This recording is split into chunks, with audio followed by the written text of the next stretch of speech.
And then do you want your section, are you gonna be doing, the second section? Or you are doing another? It's not bad. I don't know if you want me to do it here or not, but I might want to.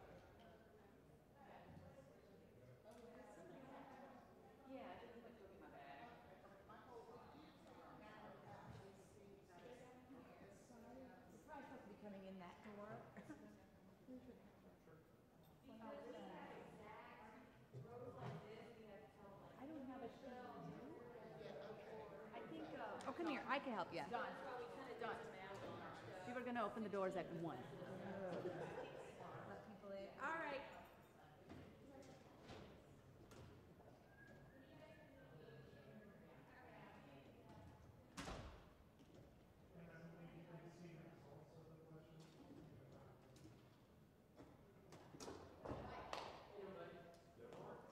Because I don't even know who's working this door.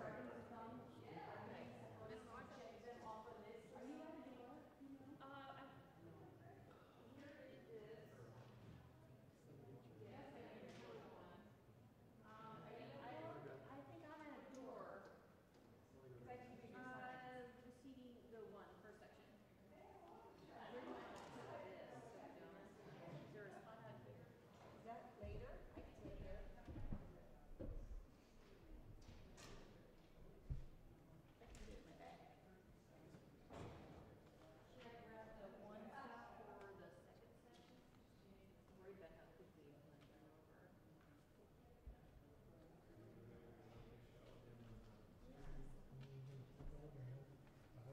He's about as good as you get.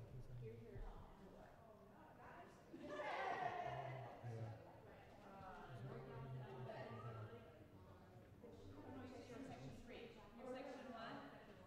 It's not really, to be honest. They were supposed to bring their own attendance, is what I understood. Yeah, but that also means there's PowerPoints. Yeah, that's true. It's not as straight up.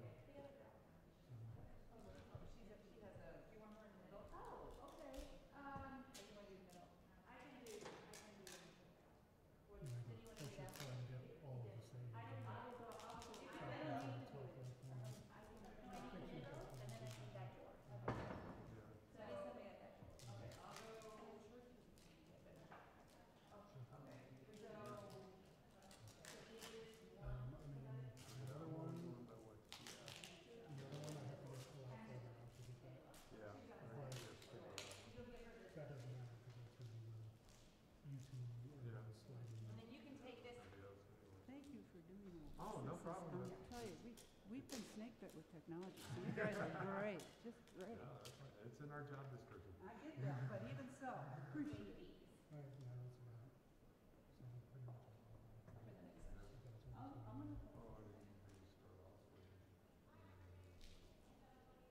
pretty much. I'm gonna, Oh, I didn't maybe start off with.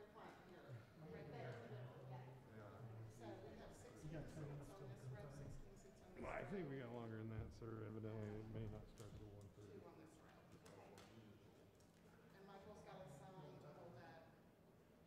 I may switch over to plug it in. I mean, the plug is just. Okay. One more thing. Good. Adding the crowd, so like yesterday I was down to the count and it was like kicking for day. I'm sweating right now, so I'm close to my feet. Sorry.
putting them on.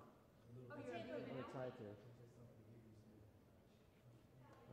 Just wait till in between Well, hours. Is there enough room? Go get my binder and get some extra Is there paper. enough time in between? I just bring my backpack Is there down enough here. time in between? Yes, yes, yes. 1:32. Go get my whole backpack. I already have a little bit of everything. I've got paper, I've got some extra pens. Should we go ahead and put it in now? DJ went on. Okay.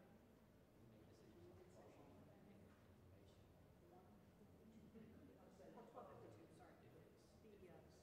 So as soon as the session starts, I'm gonna run and get my kid like that. Okay. So I should be here back. You'll be back. Yeah, I'll be, yeah, absolutely. I need, volunteering or attending?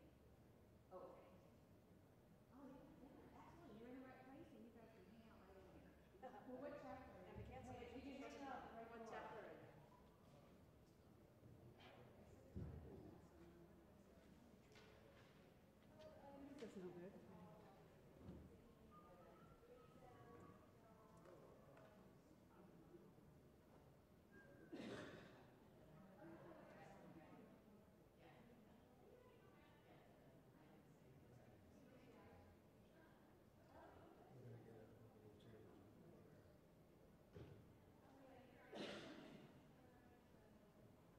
This is gonna be fun.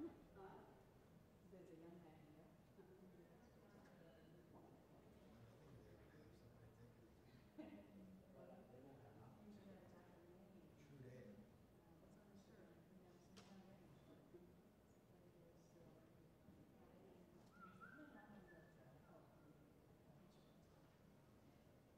But if they're all from Plano or Frisco, then that's, or you know what I mean? Okay, so this is the one thing that, That's interesting though, that the boys don't even know each other. that's the one thing that we don't.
Check, check, check, check, check. Check, check, check. Yeah. Is that good? You can hear it? Yeah. Okay.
Good afternoon, everybody. We're on a pretty tight schedule today, so if you're not in a seat, we'd like you to go ahead and take a seat so we can get our program started on time. Also, a reminder that each chapter is to take their own attendance. Okay? Thank you.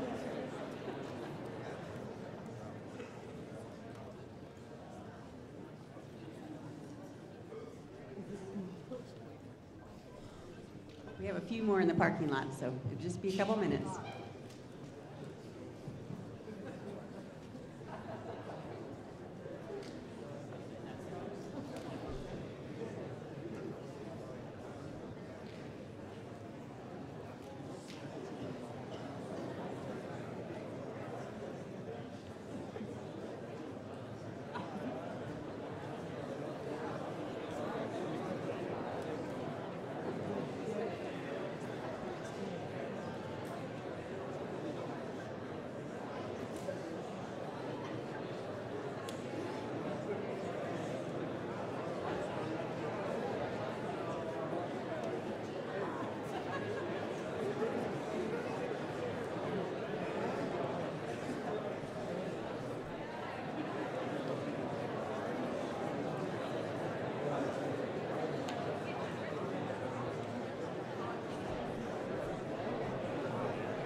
Max, do you still have the junior sign sheet?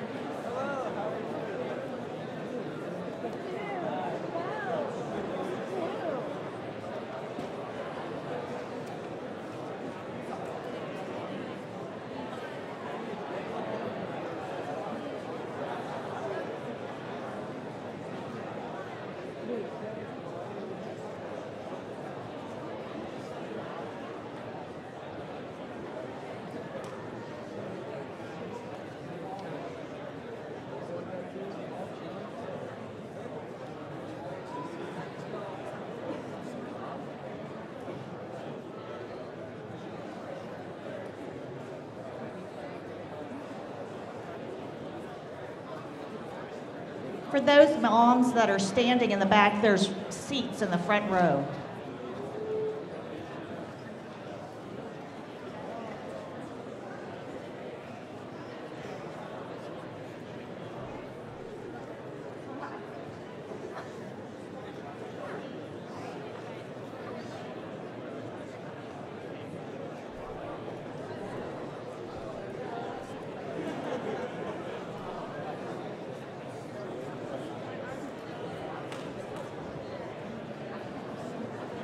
Hello. Welcome to the YMSL Pathways to Life Boys Leadership Curriculum Kickoff. I'm Nancy Reyes, YMSL National Boys Committee, and the class of 2022 GLC for the South Lake chapter. We have over 500 attendants present from YMSL chapters across DFW and more via live feed YMSL chapters outside of DFW, such as in Austin, Missouri, Arkansas, Minnesota, Illinois, and California. The leadership curriculum is a partnership between YMSL and Pathways to Life to develop leadership character traits in the areas of emotional health, addictions, sex, and technology. YMSL and Pathways to Life both provide leadership education. Pathways to Life also provides counseling options. I'd like to thank the Carrollton chapter for helping host this event. Here is Brendan Bell from the Carrollton chapter to open the meeting. Please remove your caps and recite the YMSL mission statement with me. To assist, serve, and support those who are in need in our community, provide leadership development and educational opportunities among our membership, and to promote mother-son relationships.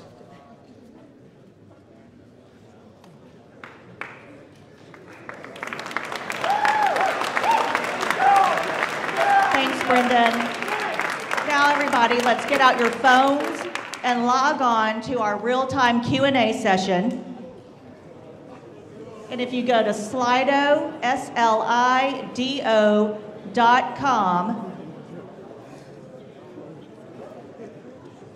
and when it asks for the event code, put in R096. I'd like to introduce Pam Rosner, the founder, visionary, influencer, and president of Young Men's Service League. Please give her a hand.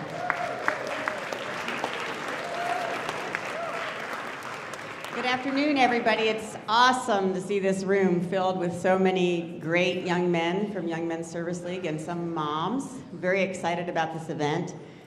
Before we do anything else, I want to thank Nancy Ray. Reyes, just walk back there, raise your hand.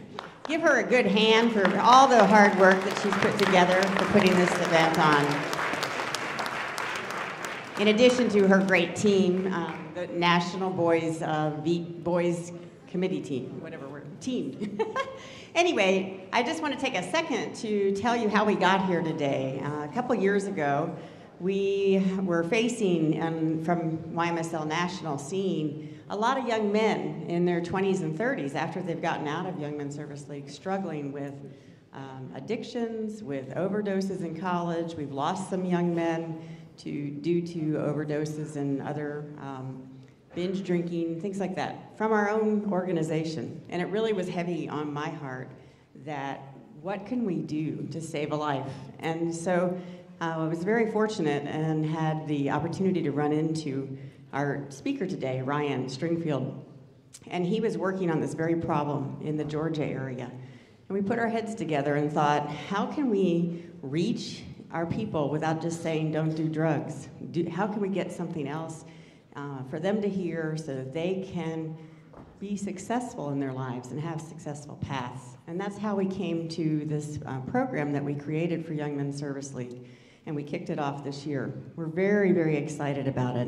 And I know that you guys are gonna really gain a lot from what Ryan and Ken are gonna be sharing with you today. So at this time, I'd like to introduce Ryan. He's with Pathways to Life in Georgia, and they are an educational program that goes into the schools in Georgia and supplies education and crisis intervention for the area there. So everybody give a hand to Ryan, please. Thank you so much. Thank you. Yeah, it's truly an honor for me to be here today to be able to speak to you and then introduce kind of our year here as we get ready to kick off. So I'm the founder of Pathways to Life, and so what you need to know is that in birthing this organization, I went through a lot of challenges myself. You know, a lot of things in my life, I had a lot of potential, a lot of abilities, a lot of support, but I also had to navigate things in my life like stress, like relationship problems, unmet expectations, all the challenges that life tend to throw at us. And how I was dealing with those things, I was relying on myself and what I had access to. And over the years, basically my dream was to be a coach and a teacher and to go on and play college sports. But by the time I had graduated high school, although I had a scholarship to play sports, I was also progressing in use of alcohol and drugs and developing a problem there. So from in my 18s to 21, I developed further into that addiction and ended up in a lot of legal consequences. And finally, where I ended up having to serve some time in jail. So I had a spiritual experience that kind of brought new perspective and hope out of that. And in my recovery, part of my recovery was going back and looking at my life and saying, okay, what was going on in my life as a teenager and how the choices I was making gave me the outcome that I ended up with. And so out of that, I was able to start sharing my story, sharing my voice to be able to engage young people. And so like myself, many of you have lots of talents and abilities and also incredible opportunities. You have an incredible support system around you. But what I know from my life and from working with many people is that having all of that stuff doesn't always equal full potential. So as an organization, our desire is to help young people reach their full potential. And so all of our programs and all of our engagement strategies, we're engaging young people, are all about drawing out the best that's within them to be able to impact the world around them. And so, what I believe is that we're all on a search for significance. We're all looking for the answers to the questions of who am I, one of identity, where do I belong, where do I fit in, and why am I here? And what happens is we look to the world for the answers, and we look to the world to tell us, right, how it all comes together. But also, there's a time in our lives when the world can't deliver those answers for us, right? And so what are we going to do when life tends to punch us in the face, right? And so I don't know what that looks like for you, but nobody tends to incorporate or plan or hope for bad things to happen. But what happens when you're battling with depression and you can't get out of bed? What happens when your anxiety is so overwhelming that it's crippling and that you don't know how to control it? What about when your friend group, they don't invite you, right? They don't include you into things, or they start to turn on you, make fun of you?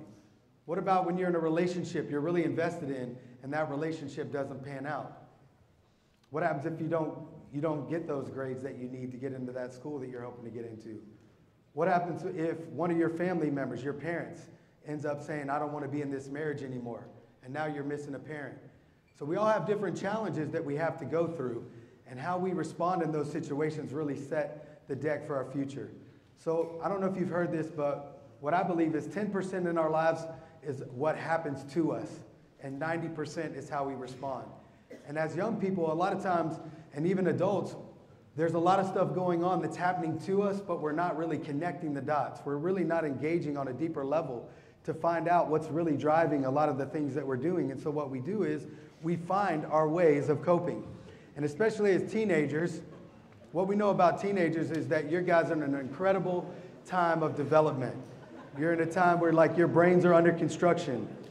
And part of the construction of your brain is cultivating how you're going to navigate pain when it shows up in your life. And so pain in our lives, what it does is it demands a response. And those responses are really setting the deck for how we're going to cope with and we're going to connect and deal with pain in the future. So what I know about for me as a young person, as I was navigating stress and performance anxiety and pressure, I started using alcohol and drugs to kind of connect with my peers. Started off actually with tobacco. I got it from actually one of my coaches on a team. I remember the first time I tried tobacco and it made me sick. I had to come out of the game. I like literally turned green. And even though I had this terrible experience, it really complicated things to me that this person of influence in my life, like a coach, in the way that I looked up with him, he would even give me access to that, right? And so, you know, a lot of times the way that we're connecting and that we're coping as young people are building into how we're going to connect and cope in the future. In our lives, we teach a lot about this with Pathways to Life, but our lives are a lot like this iceberg. We tend to live our lives on the surface, right? And we don't really engage a lot of the other things that are going on beneath the surface of our lives. So a lot of times we're making even decisions. We're getting information, and what we see is we get a little bit of information, and we're like, yeah, I know what this is, and it validates the decisions that we want to make or we choose, right? But we're not really understanding what's really kind of going on beneath the surface. We're not looking at things like, we're not understanding the physical challenges that we deal with, the intellectual stuff, right? The pressures to perform. We're not looking at emotional. We're not understanding what's going on with our emotions. We're not understanding how our social lives are impacting us. And we don't understand how the spiritual things impact our lives. But then also how our brains, like neurological things in our bodies, right? So what we know today is that we live in a world that's all about access. Today's world is all about access. And what the unfortunate thing about that is that you guys have access to stuff, to content, to information that many of us as adults, we didn't learn about until we were in college. We were later on in our lives when we were more mature, we were able to maybe navigate those things a little bit easier. And so what we know is that a lot of times in society today, what is accessible has now equaled what's acceptable. And so there's a lot of things that you guys are being exposed to that are kind of saying, oh, okay, well, because I know what this is now, I can navigate this in my own way. And so the challenge with that is a lot of times the things that you have access to and the things that are becoming acceptable in society are very, very dangerous. And you don't have a lot of understanding about those things. And so what that does is it makes it real difficult as you're navigating and understanding risk. And so a lot of times if you're not aware of what's really going on, it's hard to make really good, wise decisions, really sound decisions. And so for me in my life, you know, I started coping and connecting around tobacco and around alcohol and around marijuana and other things. And I had incredible people around me. Even though I had bad influences around me, I had a lot of other good people around me. And what I realized in my life is a lot of the reasons why I wasn't incorporating people like my family and other people that I knew that had my best interest into what was going on in my life is because I was afraid that I was going to get in trouble. Because a lot of the things that the world gives us access to, we already know that from our parents, right? From our parents' perspective and those that are in authority, they're saying, hey, these things aren't good for us. And so now we're engaged in this and we think it's this life-giving thing. And so what it does is it drives us in isolation. So in a lot of areas of your lives, even if you're not doing dangerous things like, you know, using nicotine or drinking or smoking or doing drugs, you all have areas as young people that you're alone with yourself, right? That you're navigating by yourself. And in a lot of ways, that's where we're in our greatest risk. Where we're alone with ourselves is where we're stuck with what we have as resources on our own. And that leaves us in a very limited place. So there's a Proverbs that we like to, that kind of guides a lot of our work. And the Proverbs is this: the purposes in a man's heart are like deep waters. And a lot of things in this world are like deep waters, kind of like the ocean. I don't know if you realize this, but the ocean is about 2/3 of it has not even been explored. And so our lives are a lot like that. You, each one of us, there's a lot of mystery to us. And so what we do is we start making decisions a lot of times based on what we think, right? And what we know, and we don't really get understanding. And so we believe that it's critical for us to have people of understanding alongside of us, walking throughout the different stages of our lives to help us live out our full potential, right? Somebody who understands how to navigate challenges that we all face, right? And understand how to navigate, how to learn who you are and live out your full potential. So what we believe is that a person of understanding can help you take a closer look at things that sometimes aren't so clear. Now, our organization, we get a lot of opportunities to lean in with students and adults and communities, you know, in our area a lot. And so one of the big things that are coming up that we're going to let Ken kind of tell you all about is a crisis that's happening.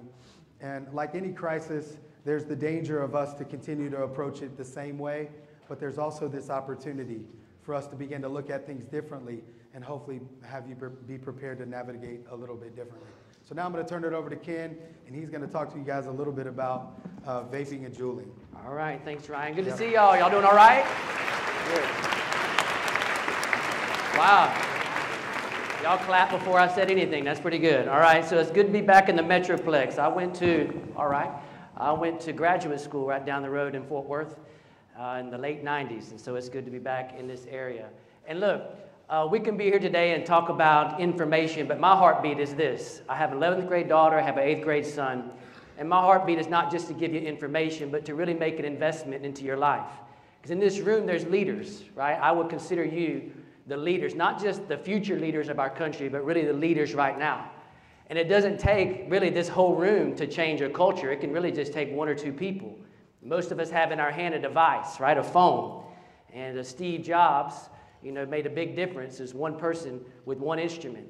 And so imagine what the potential is in this room to be able to really go and change a culture, right? And so my heartbeat is really to shepherd the hearts of another generation, to help navigate some things that we didn't navigate as well, I haven't navigated as well, and to really see your generation change your culture, okay? So we're going to look at a topic today that are really sweeping through many middle schools and high schools and into colleges.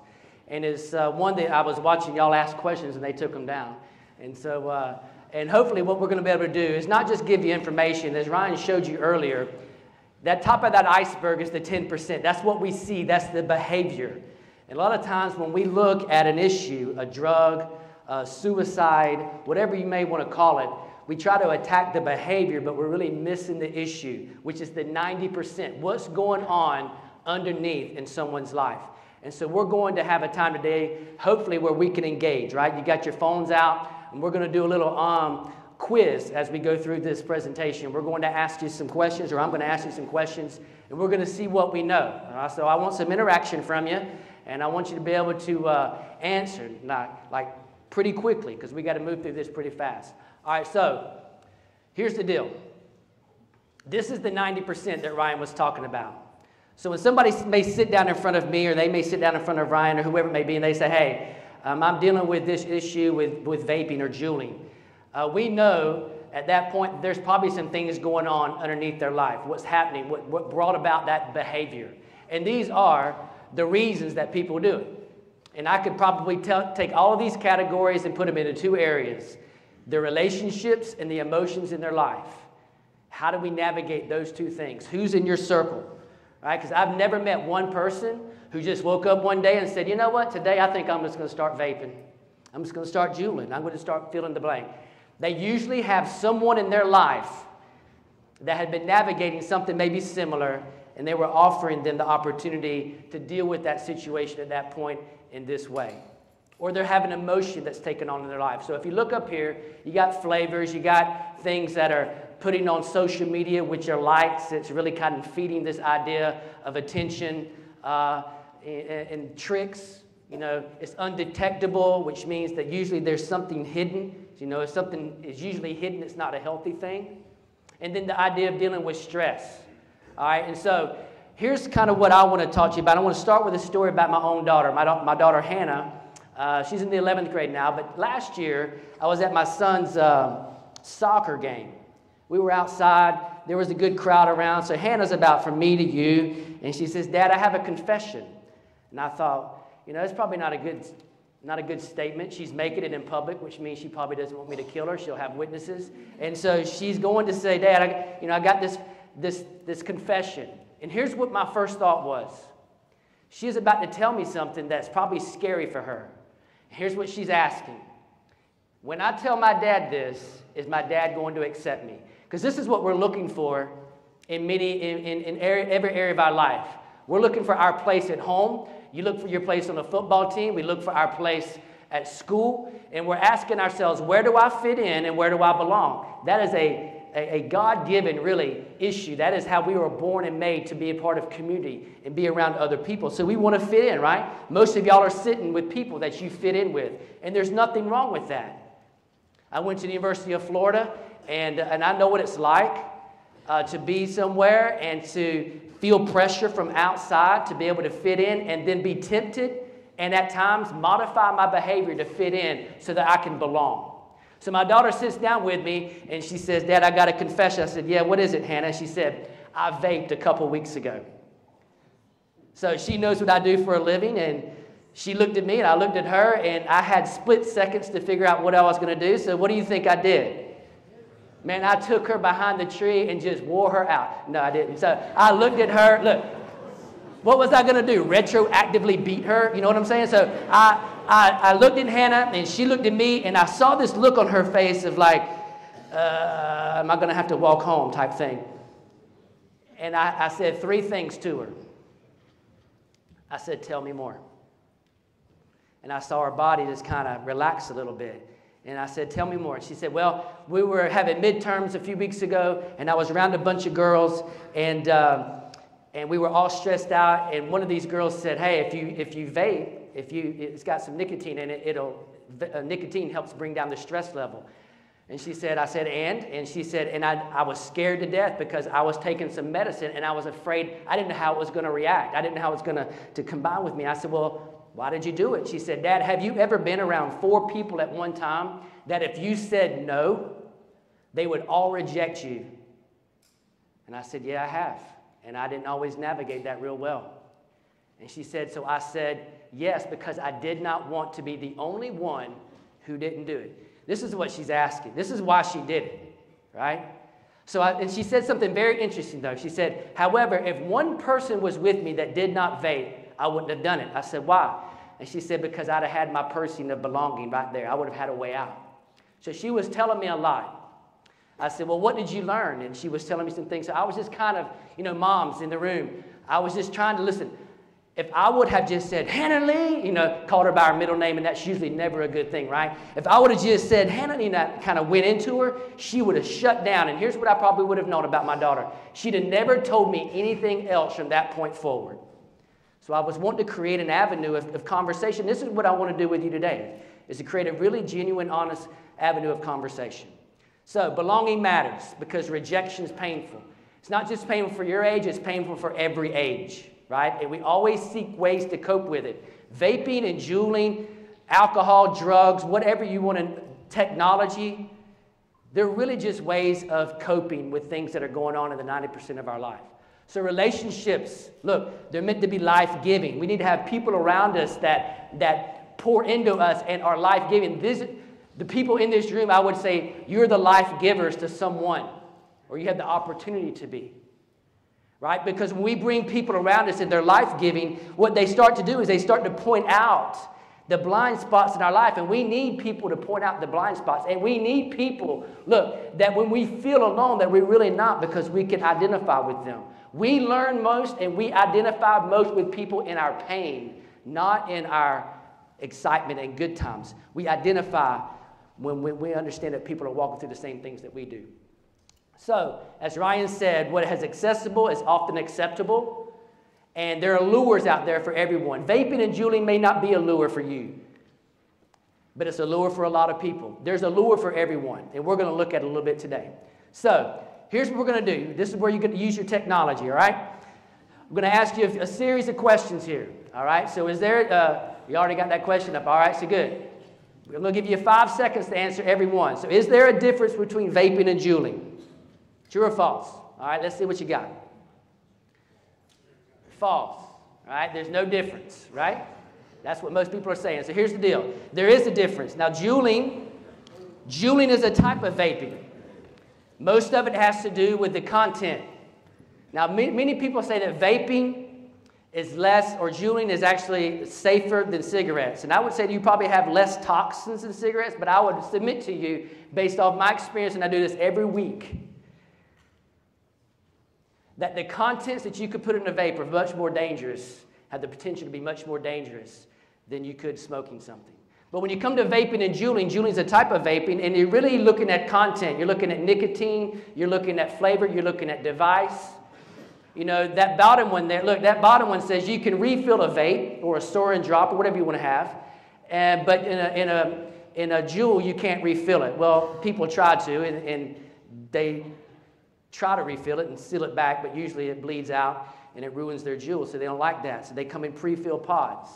And you can see that they're the same thing in some way, but there are really some main differences. So if somebody's juuling, I already know certain information. If somebody's vaping, I got to dig a little bit more to find out what they've actually put in that vape. Because it can go from bath salts, right? It can go, did we lose the feed? All right, there we go. There's a whole variety of things you can put in a vape. All right, so we're on track there. There is a difference, but you guys are with me. All right, second, let's listen real quick. Y'all know what the juul looks like, right? Everybody not know what the juul looks like? Anybody not know what a juul looks like? Most of them are adults that are raising their hand. All right, so the juul looks like that, right?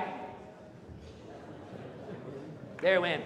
All right, so it looks like a USB port. Now, many of you know that up here, you got the pods plug in. It looks like a USB port. By the way, there's a way to tell the difference between a flash drive and a USB port.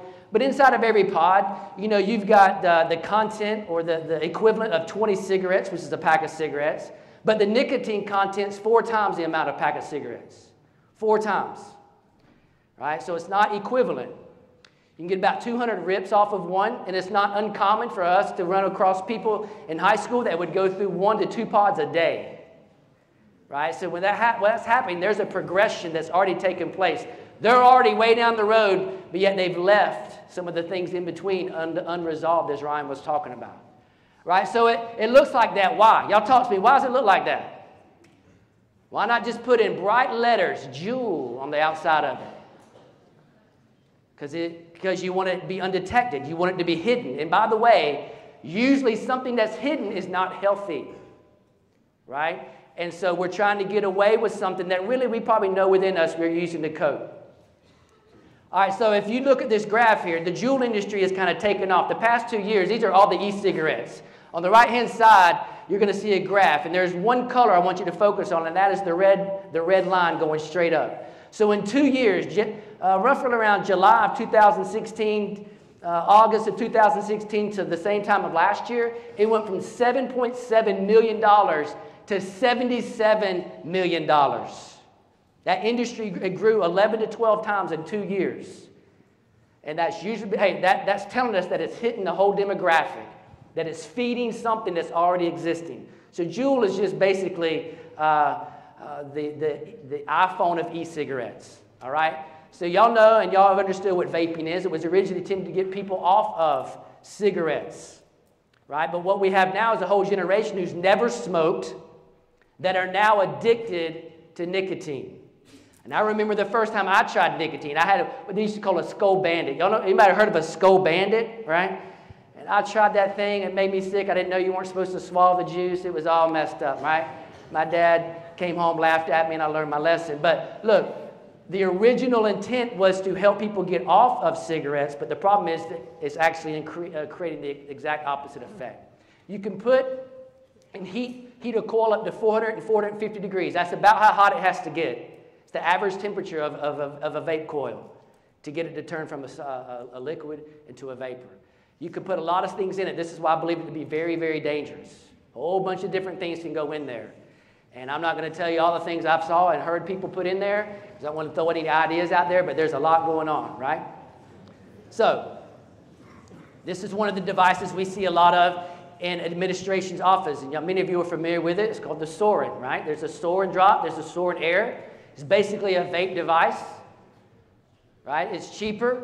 It's cheaper than the Juul, so a lot of people go and buy it. You got to fill it up. It's not as, it doesn't hold the quantity-wise as what a bunch of other vaping devices would. However, the size of it makes it where it's undetectable, right? And the vape cloud won't be as big. But you can put anything from nicotine salt, free-base salt, nicotine in there, all the way up to 50 milligrams of nicotine, which is pretty potent, right? And so these are just different types of vaping devices that we know and see that are kind of trendy, okay? So now we're going to go to the next question. Here it is. I want you to do something. I want you to place in order from left to right of the most addictiveness. All right? Y'all have already done some work here, haven't you? Place in order of most addictiveness. A, B, C, or D. One, you got 5 seconds. 1, 2, 3, 4, 5. All right? So it's D. Nicotine, meth, then cocaine. Right? How many of y'all got that right? Raise your hand. All right, so not even a quarter of the room. All right, so right here we have a list of common drugs.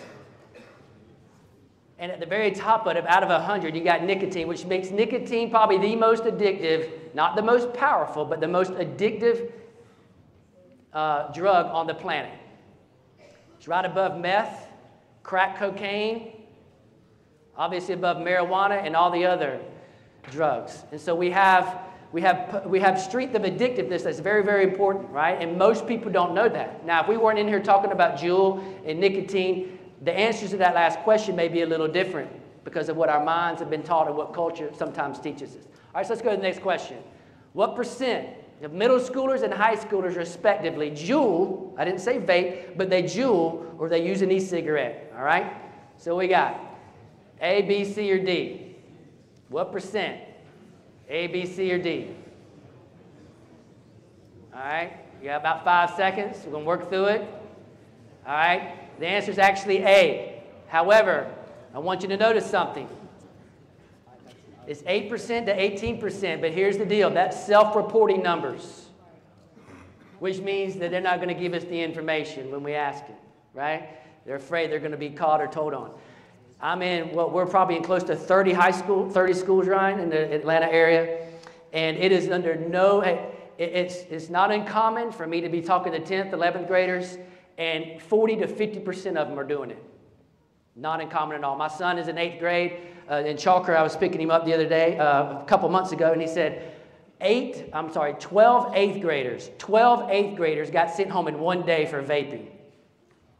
That's a lot of parents getting in carpool line a little early, right? And so 12 eighth graders, and it's working its way down into the middle school, okay? And so what we know is that they didn't have a lot of information, but it was a belonging issue once again. All right, so 2016, 4 million middle schoolers and high schoolers. And then, hey, once they start this, they start to use multiple tobacco products. I'm not sure if you remember this, but anybody know what Copenhagen is, right? Everybody know what Copenhagen is? Just because you raise your hand doesn't mean you're doing it, by the way. So, it's okay to raise your hand, right? Copenhagen back in the day was a big deal when I was in high school. But did you know they used to put little shards of fiberglass in it so that when you stuck it in your lip, it would cut your lip so the nicotine would get in there, and now they got you for life, right? That was their whole goal. All right, so this is pretty much in the Atlanta area, but we found this to be the trend pretty much nationwide, is that as you look on the far left-hand side there, you'll see 7th grade all the way up to 12th grade, and you see vaping, right, becoming more and more prevalent as people move through. And here's why. The relationships are changing. You're getting vehicles. Now you can get it easier, right? The emotion and the stress increases as you move towards your senior year.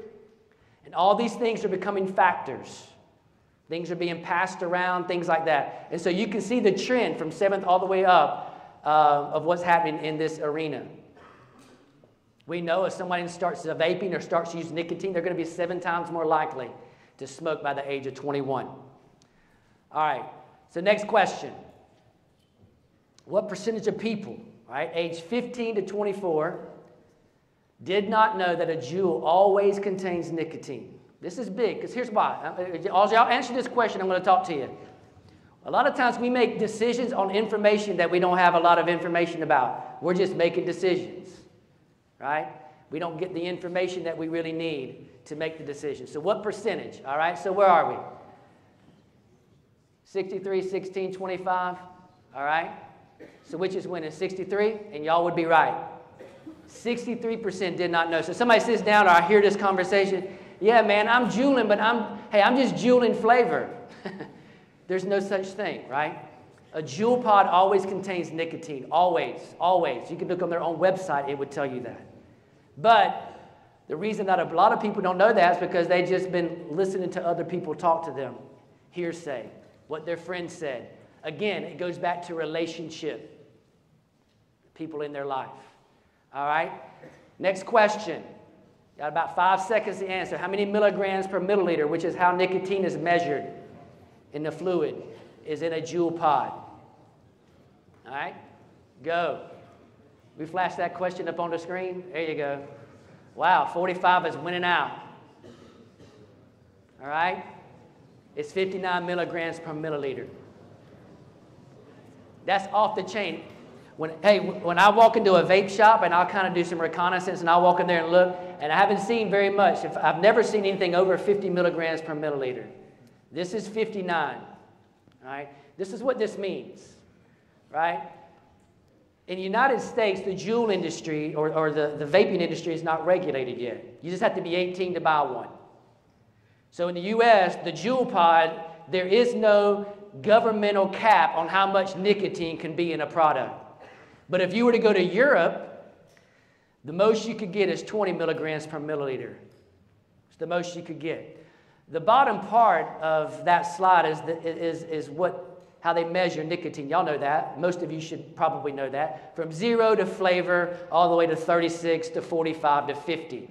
One cigarette contains roughly 18 to 20 milligrams per milliliter. One cigarette. So if a person takes a rip, and I read this question, can you just hit a Juul pod once instead of being addicted to your phone? You hit a Juul pod. You hit a Juul rip. Here's the deal. You're gonna expose your brain to 59 milligrams per milliliter, which is a very high level content of nicotine, which is the most addictive drug on the planet. And your brain is going to have a euphoric feeling like never before. And it will always remember that, right? And very rarely does a person take one rip and put it down. It's kind of like potato chips, right? Like Like my go-to is hot fries and Yoo-hoo, right? And how many of you, like, you have your favorite potato chip, you open that bag up, you take one chip out, go, that was good, and you fold it back up and push it away. No, it becomes dinner, right? The whole bag becomes dinner. Because your brain likes it. That dopamine is going off. Well, when a person takes a rip from a jewel, that's what's going to happen to that brain. And very rarely does it stop. It starts the progression, actually. And where you enter into the progression on a jewel rip, listen, it's at 59. You're entering, not at 0, you're entering at the highest level a person could possibly enter to.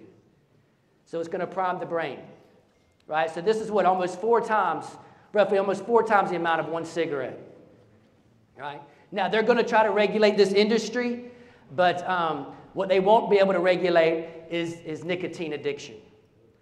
That's going to be the problem. That's where it's going to get a lot of people in trouble. That's why the emotional stuff that we've been talking about that we all walk through. And by the way, no one escapes this planet without pain.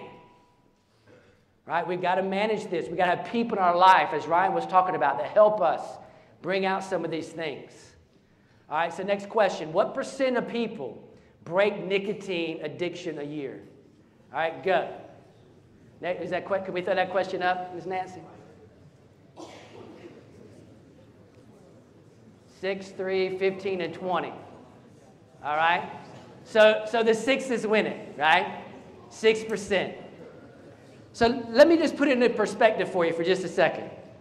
If I told you today, starting today, that you didn't have to do any more work in school, your workload didn't increase, you could keep doing the same thing you're doing from now to the time you graduate, and when you walked across the stage at graduation, I would give you a 94 average in every class. How many of you would take it? You would take a 94 average in every class, and you don't have to increase your workload at all. Come on, y'all be honest. Yes, exactly. At 94, man, that'll get you into med school, right? So listen, here's what the jewel industry is doing. This is why it's increased. Here's what they're saying. If you try our product, we got a 94% chance of keeping you for life. They're playing the statistics. Have you ever tried to see anybody withdraw from nicotine? It's awful. That's why only 6% can do it. Here's why. On the left-hand or the right-hand side of the screen, you see what's the withdrawal symptoms that take place. Cravings, an increase in appetite.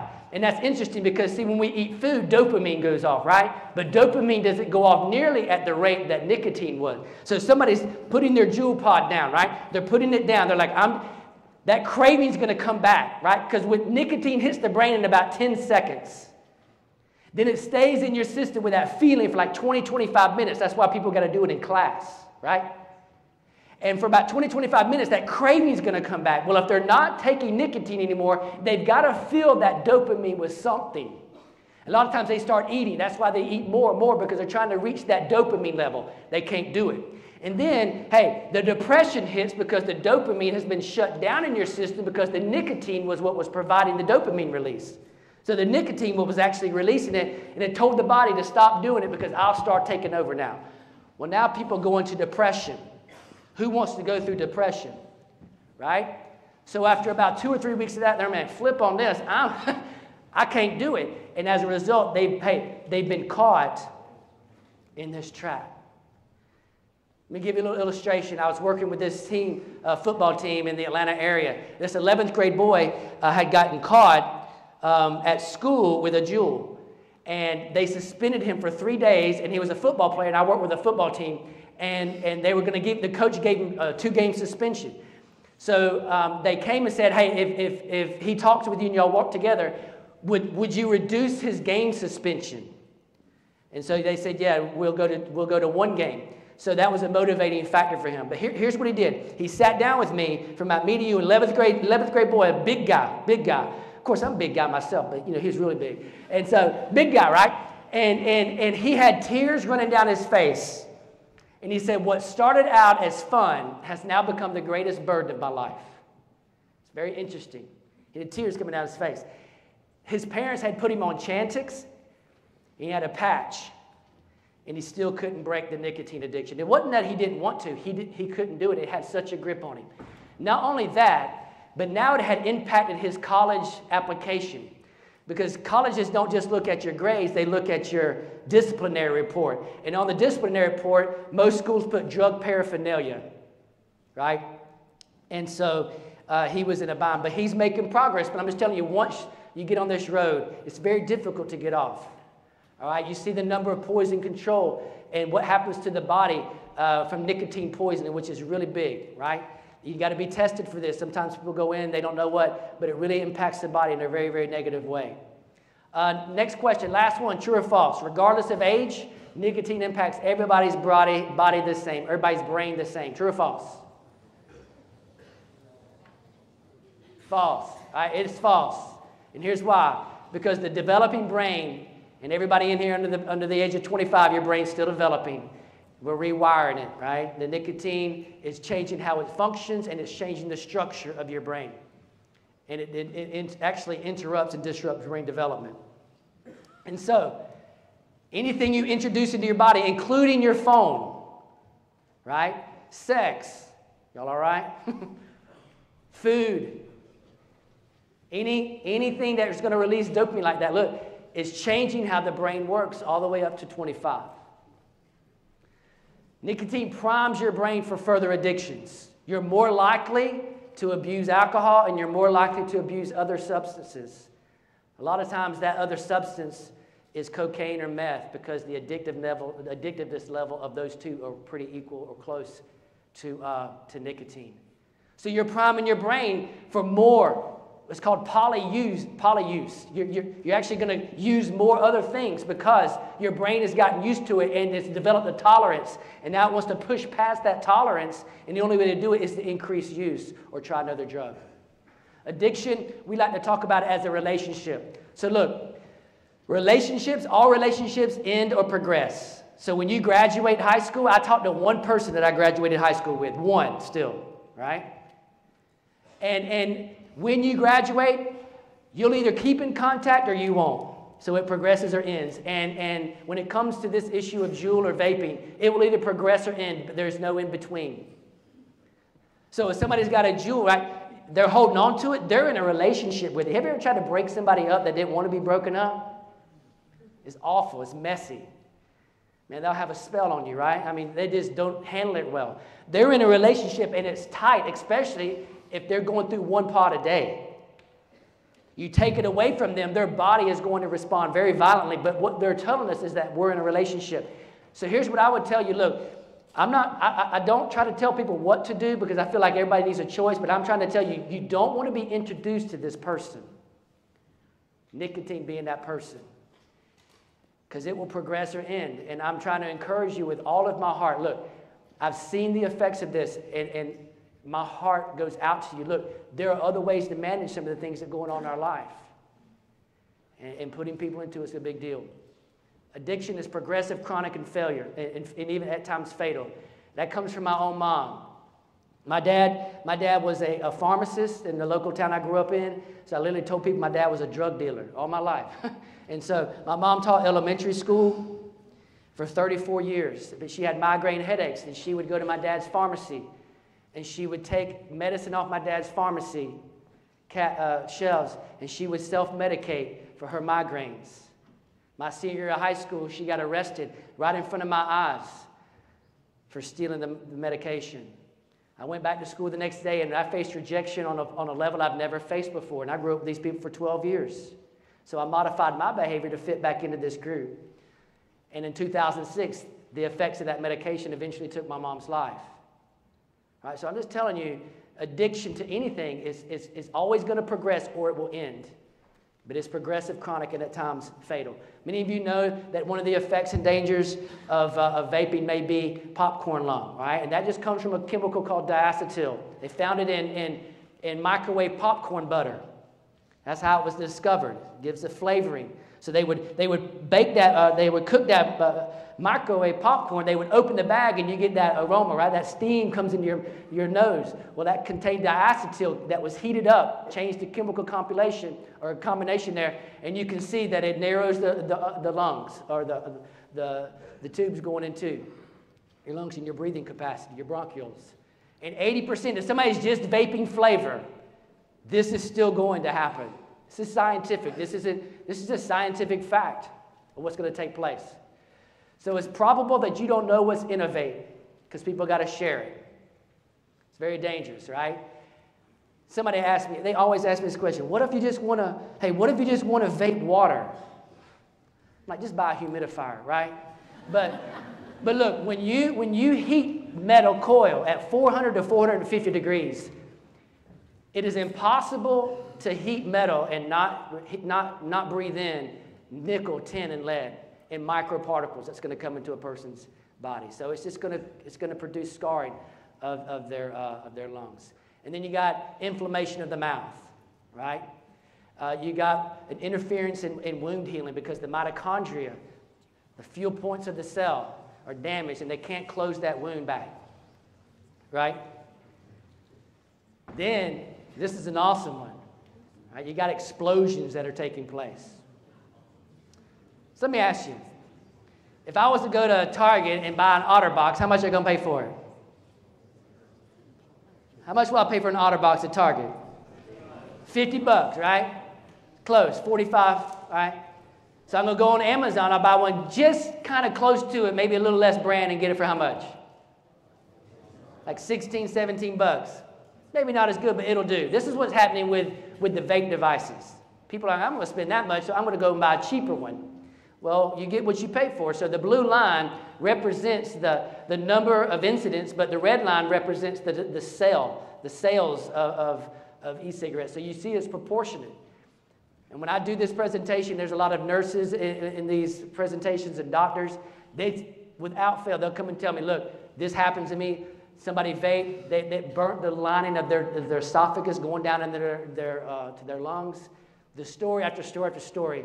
And listen, I don't put things up here to scare you. I'm just trying to show you what happens.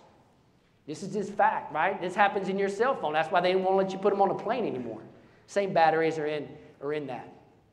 So let's do a couple takeaways, and then we're going to be done. So belonging matters. And to say it doesn't, we would be naive in deceiving ourselves. It matters. We want to belong, and there's nothing wrong with belonging. But I want to tell you, who you belong to will matter. Hear people say this all the time. Everybody's doing it. That's not true. Maybe everybody in your circle's doing it, but not everybody's doing it. Not everybody's involved.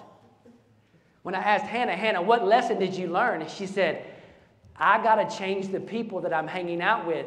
And that's a hard statement because, look, nobody likes to walk away from people and feel like they're walking away from that because they're bringing rejection on themselves. But there's a cost either way, right? If she stayed in those relationships with those 4 girls, there was a cost. But if she got out, there was a cost. So which cost was greater?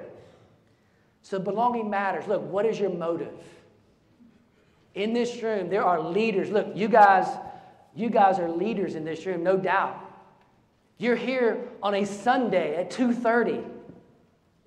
You guys are leaders. Y'all got the capacity, probably already are, to be somebody's person of understanding, to bring them help and to help them walk through some of the challenges they're walking through. That'd be my heart's desire. You also will have to lie or minimize to vape or jewel. You will have to do that. Here's why. You have to tell yourself there's no big deal, or I'll only do it once. Because if you tell yourself that it's a big deal, based off the information, just information, you probably won't do it. Thirdly, be real careful where you get your information. You know, going on YouTube or and searching Vinny's Vape Shop, you know, is probably not the best person to be listening to. The research that we're bringing you is from the CDC, Surgeon General, you know, the universities who have done studies. And I want to tell you, we're just on the surface level of what we see this doing to people's lives. You know, back in the day, they would have cigarette commercials, right? And nobody knew the harm of them until years down the road and the effects of it. There's a video on YouTube called Jewelers Against Juul. It's basically produced by a senior in high school. And he interviews 4 other people that are in high school, and it channels their story. I encourage you to go and watch it. And their information. Look, in that little vignette, that little clip, 92% of all the things that are going into a vape are carcinogenic, which means they're going to be cancer-causing. And so be careful where you get your information, because most people aren't looking out for you. They're looking out for them, their pockets. And look, make a decision now before you got to make one later. All right. We have any baseball people in the room? Anybody play baseball in here? All right. Y'all help a brother out. Give me some help. So you're in the field, right? You're at shortstop or whatever, and the person's at bat. What does the coach tell you to do in your mind? Come on. What does he tell you to do? Hit the ball. Not hit the ball. You're in the field. Be ready. Know what you're going to do what? Know what you're going to do before the ball gets to you. Why? So you got to think about it. Look, and in this situation, you're going to do the same thing, not just with this, but in life. Sometimes we wait to the last moment. We wait till we're in the situation to make the decision. The problem is we start to go through the emotion, and we start to go through the mental process. I would encourage you to make a decision now before you have to make one later. It's kind of like baseball. Know what you're going to do before you get in that arena. Hey, and be a person of influence in a positive direction for those around you, because I'm telling you, there's not a soul in here. And I was, believe it or not, there was a day I was in high school, and I know what it was like to have a lot of pain in my heart and smile. I was a big prankster, big jokester, and have a tremendous amount of pain, but nobody knew because I covered it up with my smile and my laugh and my outward stuff. And in this room, I'm just telling you, we, especially with guys, we camouflage our emotions with humor and things, but inside, there's just so much that divorce, a death, a breakup, whatever it may be, the team, whatever, right? And we just hold it in, and then we find ways to cope with that aren't necessarily healthy. So look, one of the greatest things you can do is be like iron sharpening iron, and to walk along somebody in life, especially in this room. Start with people that you know right now, and be a change agent, be an influencer with them, because you're both probably coping with something very similar. May not be the same situation, but I would put it out there that it's probably the same emotion and the same journey. And so you can then be a help and start to change an entire culture, because if not, listen, it ain't going to get better, it's going to get worse. And you guys had the perfect opportunity to change the direction, right? And so it's been awesome. Y'all been a great a crowd and great group to talk to. I hope that you have learned something and then take what you got, right?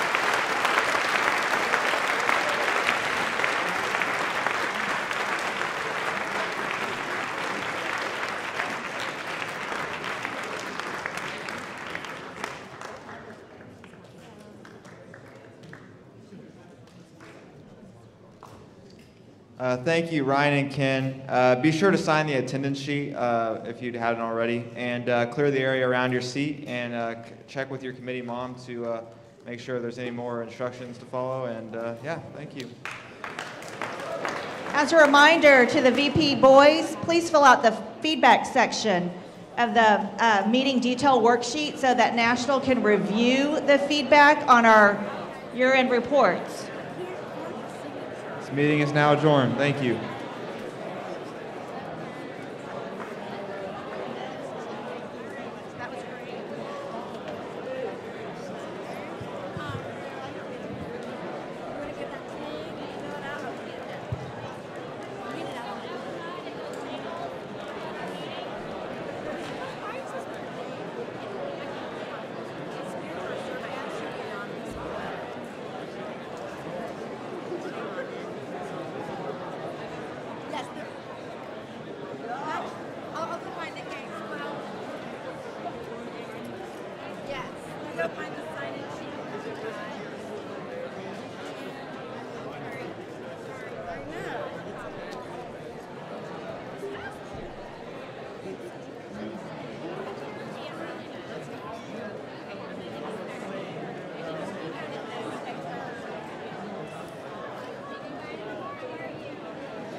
I have no idea what's happening. Joe.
Go find Greg. Well, I don't know where he is. We'll go find him. I don't know where he We'll is. go find him. But I think it's gonna go.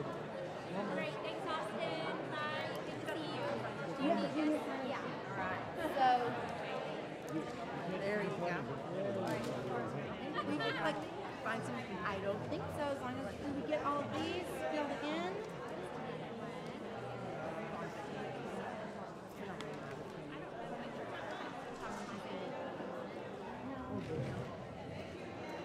Hey, Max, you could take okay, let me know how I can help you next month. I think I'm your helper next month. You know, they're supposed to be doing the career fair. So I'll reach out back and just Okay. Keep me posted. Okay. I know, I like it so much. Keep me posted.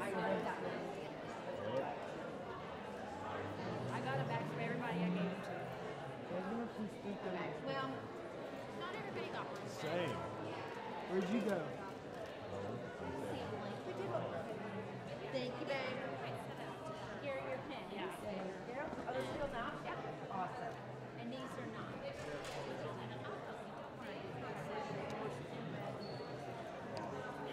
Yeah, baby? Oh, yeah. It's your brother. It's your Yes, brother. I'll take it back. Oh, it's over there. Perfect. Perfect. Okay. So I've got it. I did not. There you go. Max. Again. Second session is starting this break. Oh, okay, yeah. Star. Okay, you want to leave? You're all set. Need one piece of paper. It's gone. What are you looking for? I think where's Max? Oh no, Joey left. Is it in your hand? Is it in your hand? Joey's Max, gone. there you go. He takes off You didn't. every piece of I paper know. I I gave was him. like, doggone it, Max. I rescued you, Max. In a bad way. Okay, it's Joey Fedro. Hey, Mom. Yeah, did y'all fill an evaluation form, Joey? Did you do an evaluation I'm not form? doing it. I don't want to do an evaluation. Why? It would take 2 seconds. 2 seconds. You're not doing Can I write it. that? You can write whatever you want. Just be honest. Okay.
Good afternoon, everybody. We'd like you all to take your seats if you can, because we have to start on time because we're feeding this live across the country. So we want to be respectful of their time. If you're in the back or standing up, if you could go ahead and find your seat, that would be great. We have some front row seats available if you can't find some place to sit.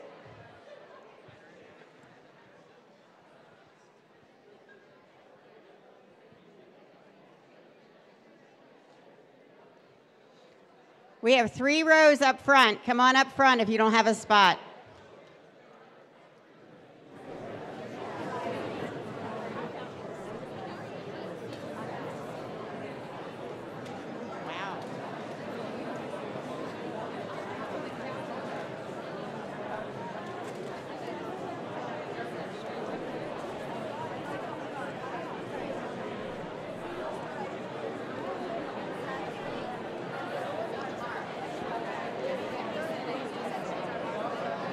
This group over here that's standing up, hello?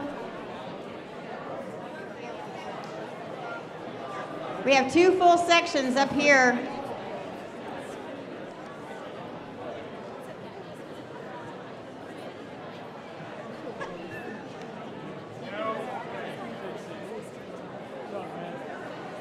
Moms, if you're here and don't have a seat in a boys section, please come up to the front and take seats in the front.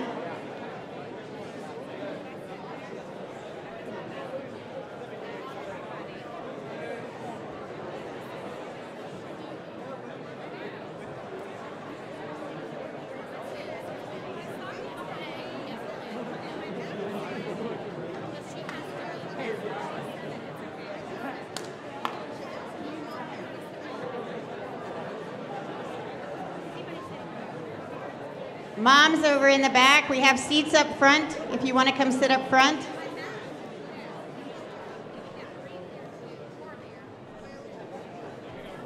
Or anyone else, boys, if you don't have a seat.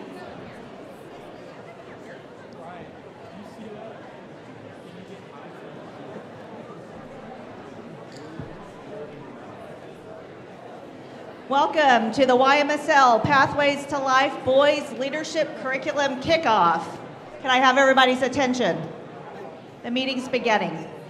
I'm Nancy Reyes. I'm with YMSL National Boys Committee and the current GLC for the class of 2022 in Southlake. Shout out to my Southlake boys.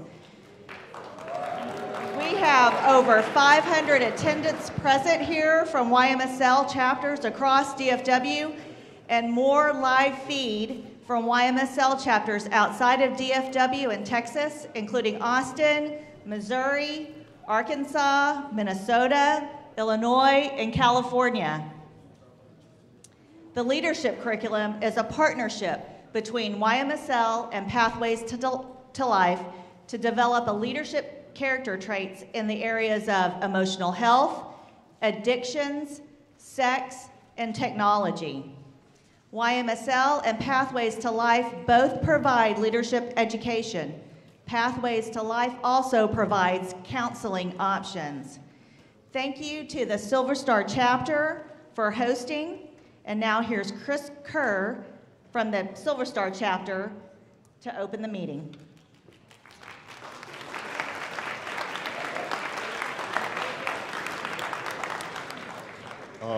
If you would, please remove your caps, put your phones on silent, and recite the YMSL mission statement with me. To assist, serve, and support those who are in need in our community, provide leadership development and educational opportunities among our membership, and promote mother-son relationships.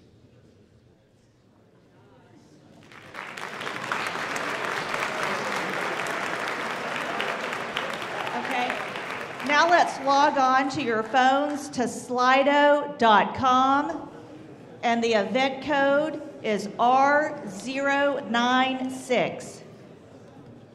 I'd like to introduce Pam Rosner, the founder, visionary, influencer, and president of Young Men's Service League. Let's give Pam a hand.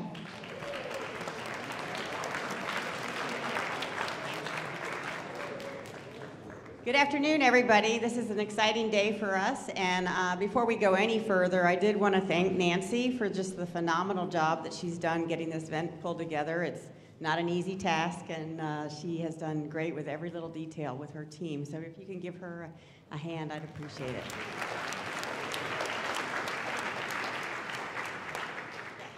Sorry. Okay. So I just wanted to take 1 or 2 minutes to let you know about why we're here and how we ended up here. And it started about 2 years ago.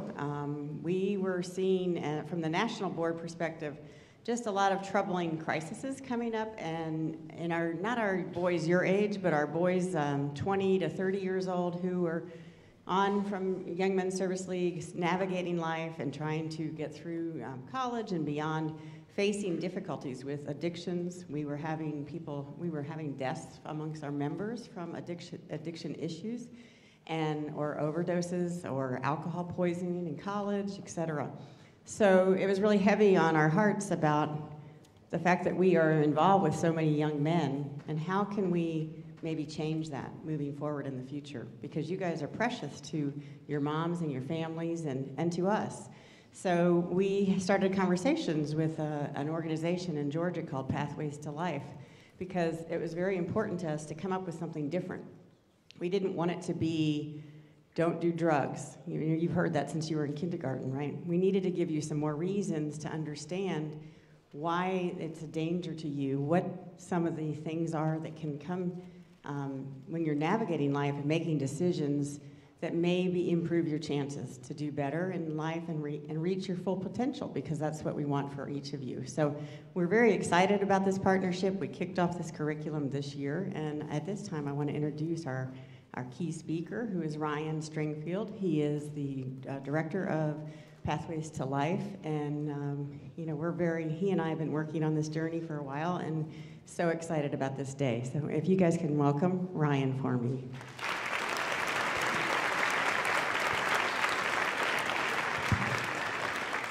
Yeah, I'm so excited about this opportunity to engage with y'all in this way. There's been a lot that's gone in my life that's prepared me for such a time as this. In 2001, I was trapped in a lifestyle of addiction. I'd been using and selling drugs for about 6 years. I had blown up a scholarship to play sports. I disappointed my parents, myself, and I was caught in this trap of just chaos, really. And on May 16, 2001, the door of my life got kicked in by the Douglas County Police in a community near Atlanta, Georgia, and kind of pulled me out of that mess. While I was there, this time it wasn't my first arrest, so I was actually sentenced to 5 years in prison and ended up having to serve 2. But while I was there, I had a spiritual experience that brought new perspective and hope, and gave me kind of the courage to kind of man up and kind of try to put the pieces of my life back together. Upon being released, I struggled with being able to kind of get it back together. And so it was a pretty difficult process, but I relapsed a few times, but I was able to find a community where I found people who could understand me and help me get perspective on the things that I had gone through and really help me tap into my full potential. Part of my recovery process, when I talk about my recovery, which I'm 15 years in recovery now, it's not just the absence of drugs. It's the presence of everything else in my life and the skills and support to maintain those things. Because life shows up and it can be challenging, right?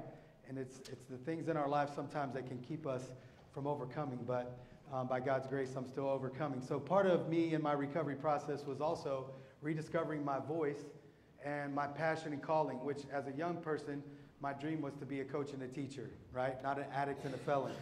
And so I started telling my story. I started using my voice to speak into this next generation, and I got a coaching job at a local high school. Through that, I got a lot of opportunities to work with young people, decided to pursue some training and becoming an addiction counselor so I could better understand what happened to me, right? How did I end up with an addiction? Nobody ever plans to become an addict, right? How does it happen? And then in that, it prepared me to be able to better serve a lot of the families. In 2009, I had 2 young men that were really close to me. One kid was on my wrestling team, and he had an incident that was related to spring break incident where he got caught with a bunch of drugs and alcohol. He ended up getting sent home, and he was so frustrated with himself. He also struggled with depression, and he was so mad that he had disappointed himself and everyone else. He literally committed suicide. And then we also had another young man from the local school where I was coaching, and he had got a sports injury playing lacrosse. And he had been prescribed pain medication, and after the medication, he continued to use, and he got addicted to opiates, and he ended up overdosing and dying.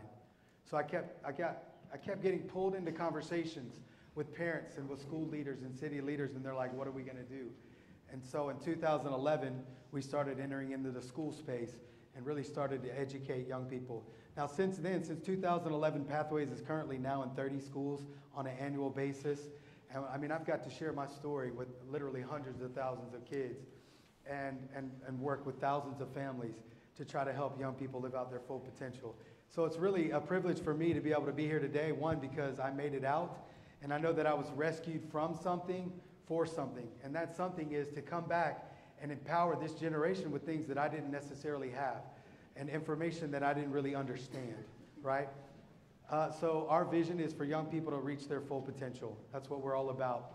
And so what we know about people, and this is a Proverbs that really drives a lot of the work that we do and why we do it, what we believe is the purposes in a man's heart are like deep waters. And the thing about deep waters is it's like the ocean. And the ocean is like 2/3 of it has never been explored.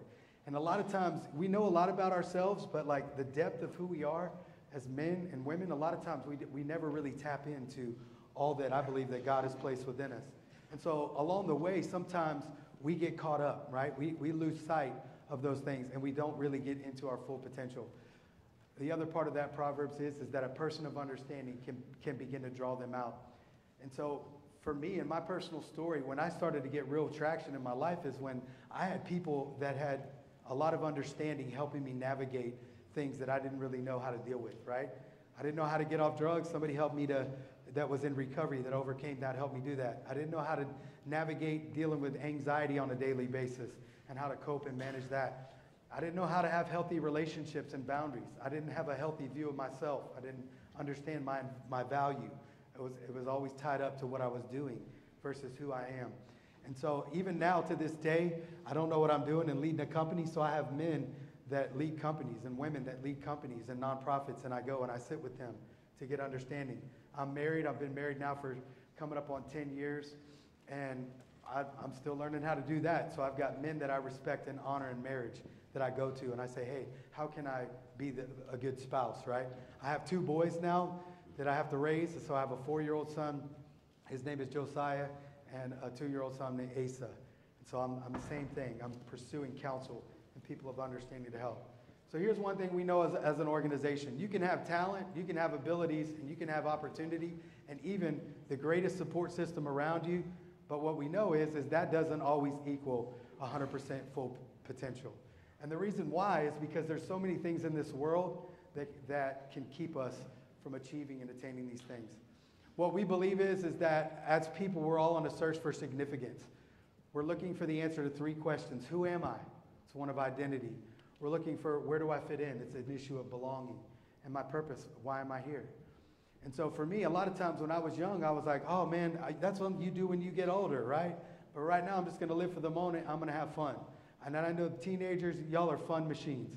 And that's important. Fun is a huge important thing in our lives.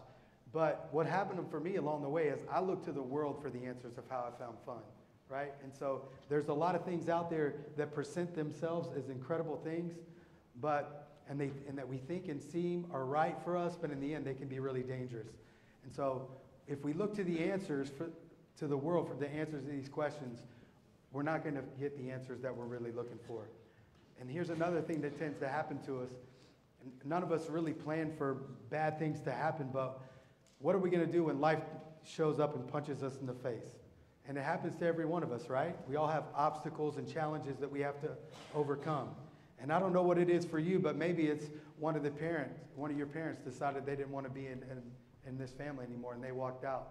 Or maybe you struggle with depression and getting out of bed in the morning. Or maybe you got overwhelming anxiety that just cripples you and keeps you just in fear, right? Makes you want to stay at home. Or maybe you got friend challenges, right? Or maybe you've got incredible opportunities, right? You're in a leadership role, but with that comes a lot of pressure.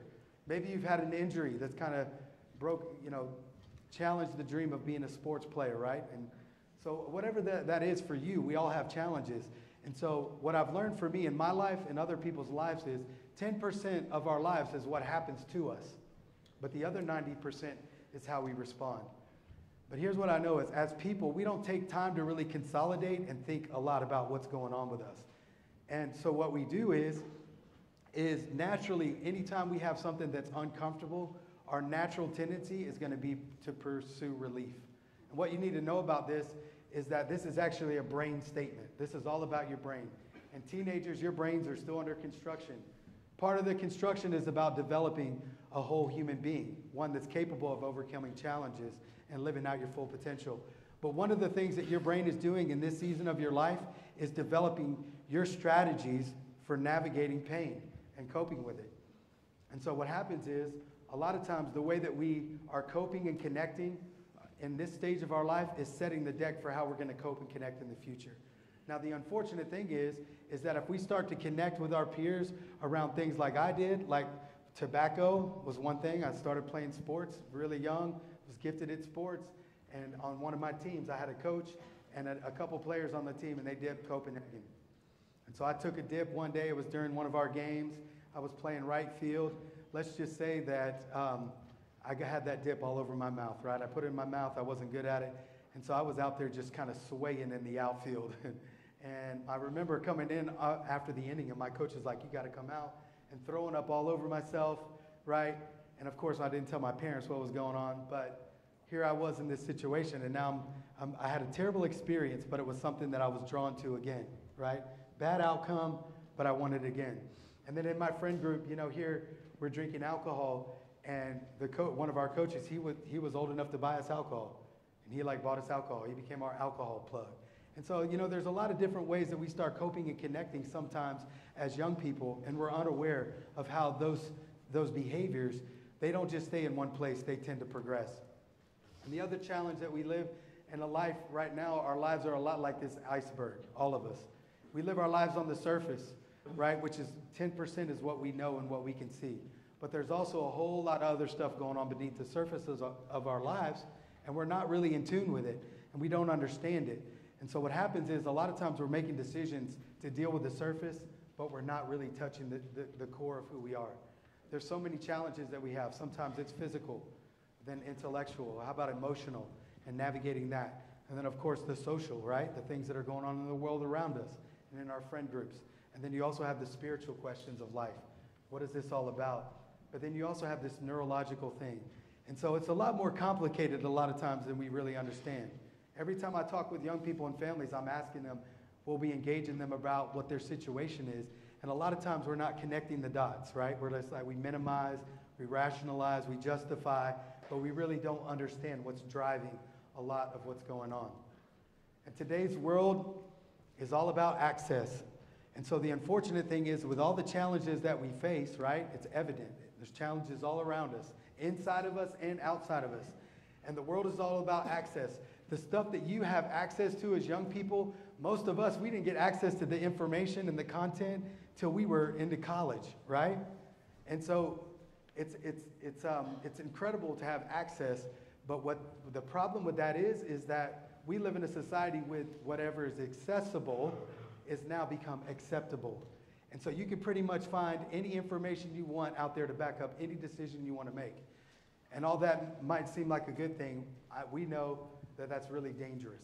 It can be really, really dangerous because a lot of times we're making decisions based on information that's not as accurate as we know, right? Or as that we'd like to think.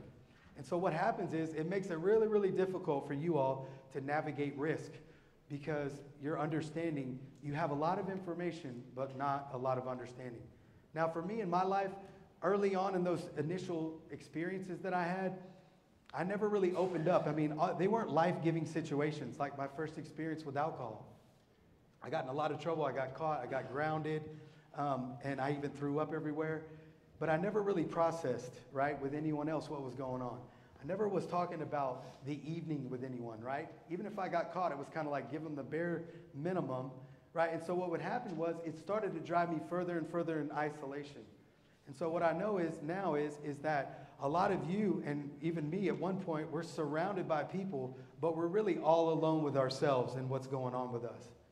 And so it's not how we were designed to live. So it becomes complicated because when you're all alone with yourself, with your issues, like your resources are limited to what you have yourself and what you have access to. But when you have other people in it with you, it can expand your perspective and it gives you opportunities to get resources and skills and understanding that you don't have. And so what we believe is the greatest areas of risk in our lives are places where we're alone with ourselves. And so it doesn't have to be drugs, and it doesn't have to be, juuling, or it doesn't have to be, pornography or anything. It can just be anything. Where are we alone with ourselves in our stress, in our struggle with not feeling confident, right? All of those things are connected to deeper things. And so what we know is, and we believe is a person of understanding is a safe person that can help us take a closer look at sometimes things that aren't so clear. All right, so right now there's a huge crisis that's kind of sweeping across our nation. It's one of the many crises that we're facing. But like with any crisis, we have an opportunity in, right? There's a danger for us to not speak out and for us to not speak into it. But there's also this opportunity that we have. So right now I'd like to turn it over to Ken. And Ken he's kind of one of our leading experts in this topic. He's been talking about vaping and juuling probably 3 or 4 times a week across our area. And it's like one of the main topics. So I'm going to turn it over to him and let him learn y'all a little something. Thanks, Ken. Appreciate it.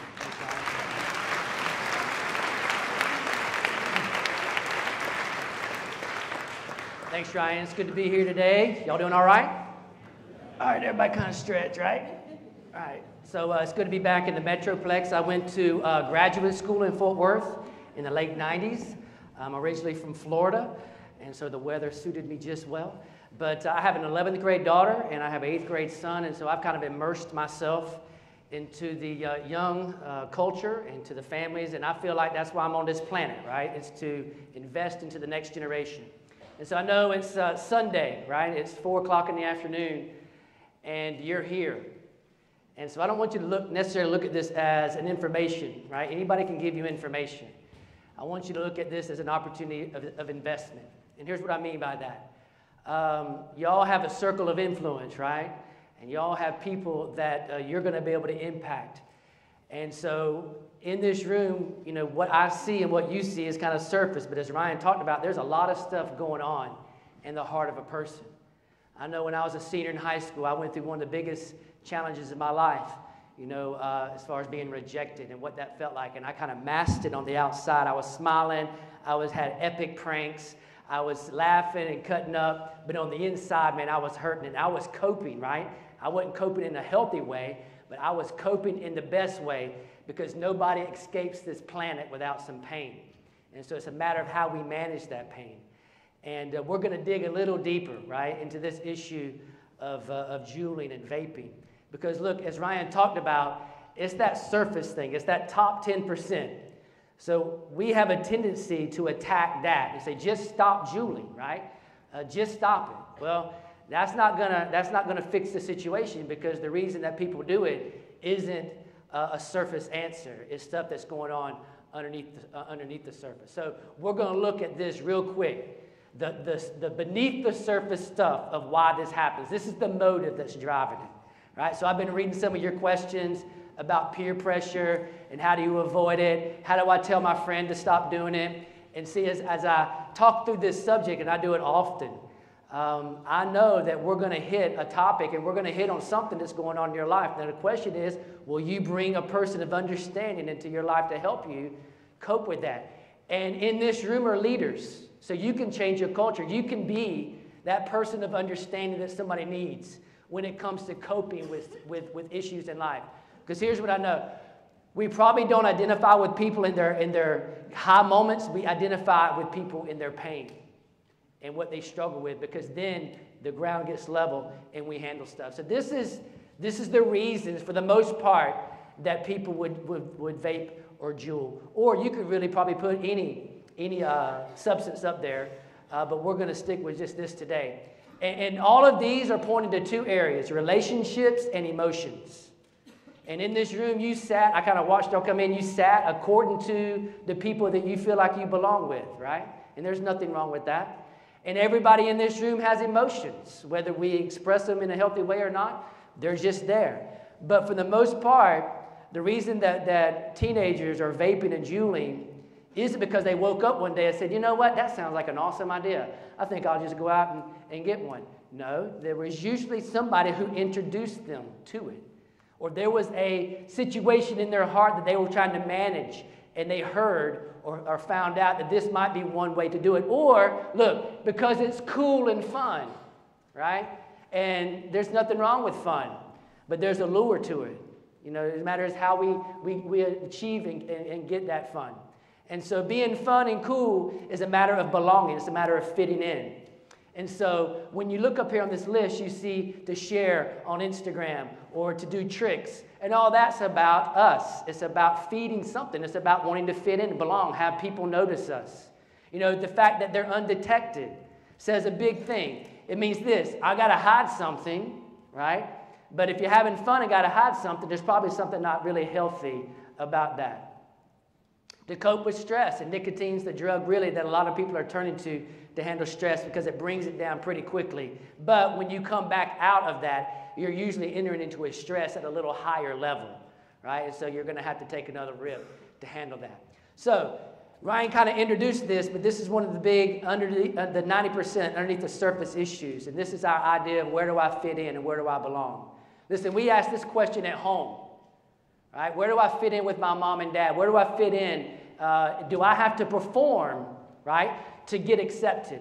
Do I have to do certain things to fit in? We ask this in school, right? We ask this among our peer groups. We ask this as athletes on a football team. Where do I fit in? Where's my place? And if we feel like we're not going to fit in, here's what we often do. We change our behavior so that the people we're trying to fit in will accept us. Newsflash, you may know this, right? If you've got to change your behavior to fit into a group, that group's probably not your group. That's telling you something. When seniors go off to college and they're going to pledge a fraternity, specifically guys, so you're going to pledge a fraternity, and you got to get into a fraternity, what do you have to do to get into a fraternity? Y'all talk to me. This is interactive. Y'all can talk back. I'm okay. What do y'all do to get into a fraternity? Initiation. All right, so in the initiation, they tell you to do what, and you got to do it. Whatever, right? And if you don't do whatever they tell you to do, you don't get in. So here's what they're telling you to do in a nutshell. Modify your behavior to fit in with this group. If you say, I'm not going to modify my behavior to fit into this group, now you're faced with now being rejected by that group. There's your two choices. So am I going to navigate the rejection from that group, or am I going to change my behavior to fit into that group? That's what's happening really in life where you are right now. So belonging matters because rejection is painful. Now I share this story, and I tell my daughter I share this story, so she knows all over this country her name is being thrown out there. But last year, I'm sitting down with my daughter Hannah in Chalker. My son is playing soccer, so we're on the soccer field. It's beautiful outside like it is today. And Hannah looks at me, and Hannah's got this bold personality. She's like, take on the world. And she looks at me and she says, Dad, I got a confession. And I thought, we're in public. She knows I'll kill her if it's real bad. And she's got witnesses. She knows I'm not going to kill her in public, which is the best place to tell your parent something, right? Tell them when there's a bunch of people around. Anyway, I probably shouldn't tell you that. But she tells me, like, I got a confession, Dad. And I'm thinking, what is this confession going to be, right? And she knows what I do for a living. And she looks at me and she goes, I vaped a couple weeks ago. And I saw this look on her face. And I thought, man, all these things are running through my head like, what? Several other things. But anyway, I'm asking her, and I had to make a decision pretty quickly. So what do you think I did? Huh? What do you think I did? Somebody spoke. Forgave her. I forgave her. What's wrong with you, man? No, I'm kidding. So I looked at her, and I said three things. I said, tell me more.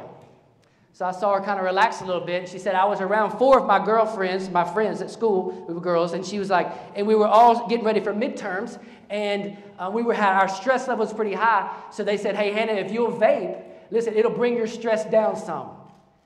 And she said, I was nervous because I was taking medication and I didn't know what was in that vape, which, by the way, is very common because when you take a rip from a vape, you are completely trusting that whoever just gave it to you or what you're about to put in your body is not going to react with the DNA or whatever you're taking. It's a very big risk. So she said, I was afraid it was going to react with my body, and I was scared, but I said, then what did you do? And she said, I did it. And I'm like, well, tell me about that. And she said, Dad, I was around 4 girls. She goes, and if I said no to one, I said no to all. And I was going to experience rejection by 4 people at one time. She goes, have you ever been in that situation? I'm like, yeah, I have. And I didn't always succeed. And I messed up a lot of times when I was in that situation. So I said, well, Hannah, what did you learn from it? She said, I learned that either I got to change my friends, right? Or I got to find a different way to manage this because it scared me to death. She goes, it tastes awful, by the way. And I said, all right. And she said, also, if I had one other person with me that did not vape, I wouldn't have done it. I said, why? She said, because I would have had my person with me, and I would have been accepted by them. So I did something to her. I got up, and she looked at me when I got up, and I eased over to her, and I put my arm around her neck, and I kissed her on the cheek. And I said, Hannah, you're my daughter. There is nothing on this planet you're ever going to do that's going to make me not love you more. Because if I come down hard on her at that moment, here's what I know that she would do. From that point forward, she'll never tell me anything else of a struggle in her life. Here's what she was asking for. Look, here's what she's asking for. Will my dad accept me if there's a behavior that he's not happy with?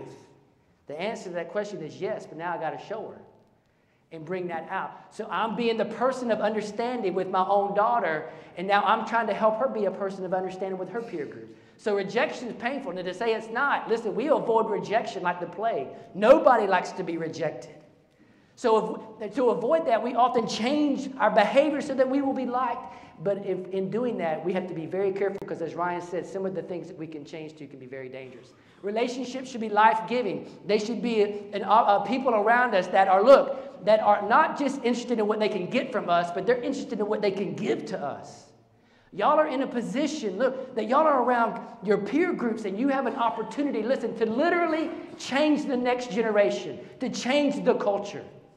As fast as vaping and juuling has come on the scene, it can just as fast be reversed by just the folks in this room. The question is, will we engage and pour life really into our peer groups? But you also have to allow that into your own life and start to really deal with some of that 90% stuff. So as Ryan said, what's accessible has become acceptable. So we have to be aware of the lure, because everybody's got a lure that they're going to go after, and that's going to try to bring them in to the accepting realm, and to the belonging realm, and to the coping realm. But it's kind of like cotton candy, right? It looks good on the outside, but when you bite into it, it dissolves like that. And that lure has a hook, and it's going to keep you coming back for more and more. And that one of the lures we're going to look at today specifically is this idea of vaping and juuling. Now, this is an interactive session, all right? I want y'all talking to me, and it's okay to talk, right? Y'all are already talking to each other, so just bring it this way. But you also got some technology that we're going to find out what you know. So we're going to do a little schoolwork today on Sunday.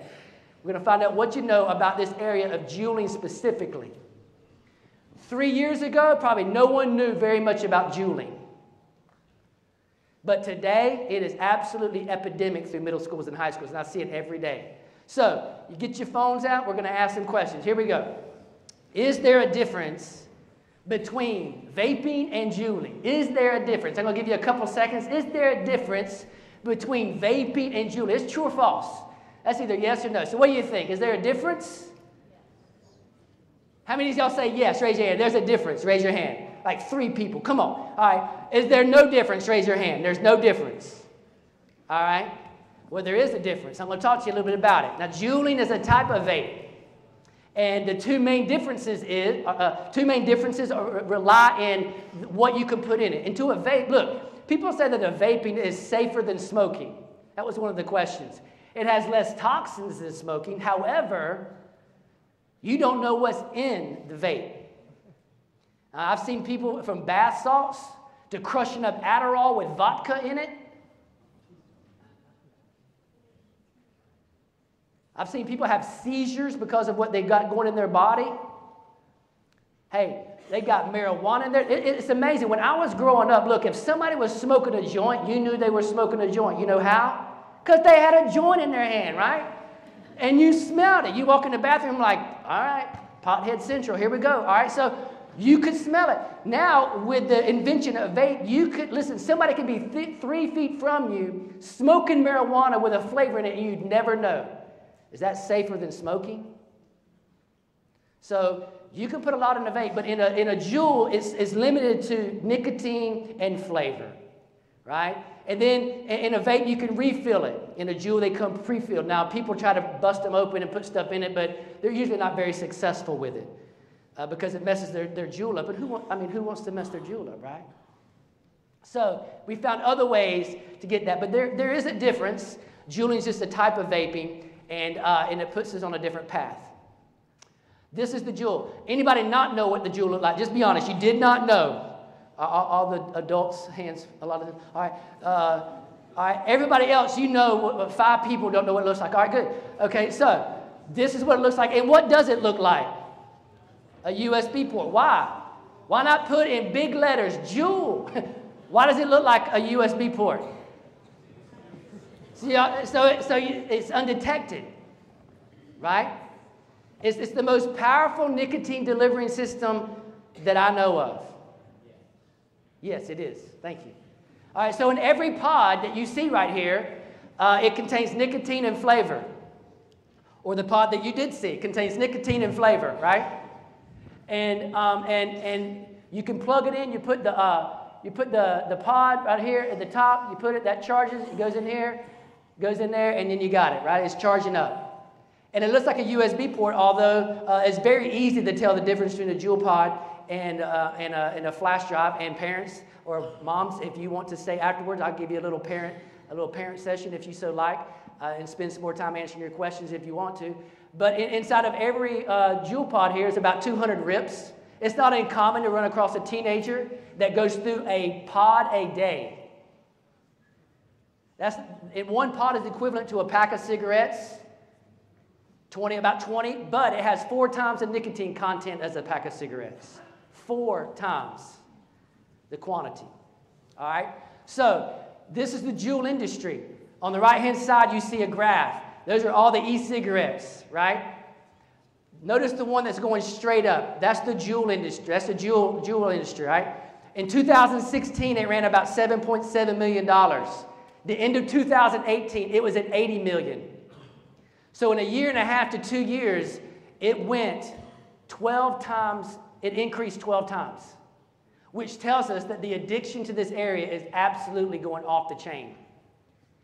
I can't think of another industry that grew 12 times in 2 years like this. That's a big jump. So as a result, we've got to deal with this growing industry and what it's actually doing. So many people know what vaping is, but it was originally intended to get people off of a cigarette, to tear them down. However, we got a whole generation now that's being addicted to nicotine who's never smoked anything.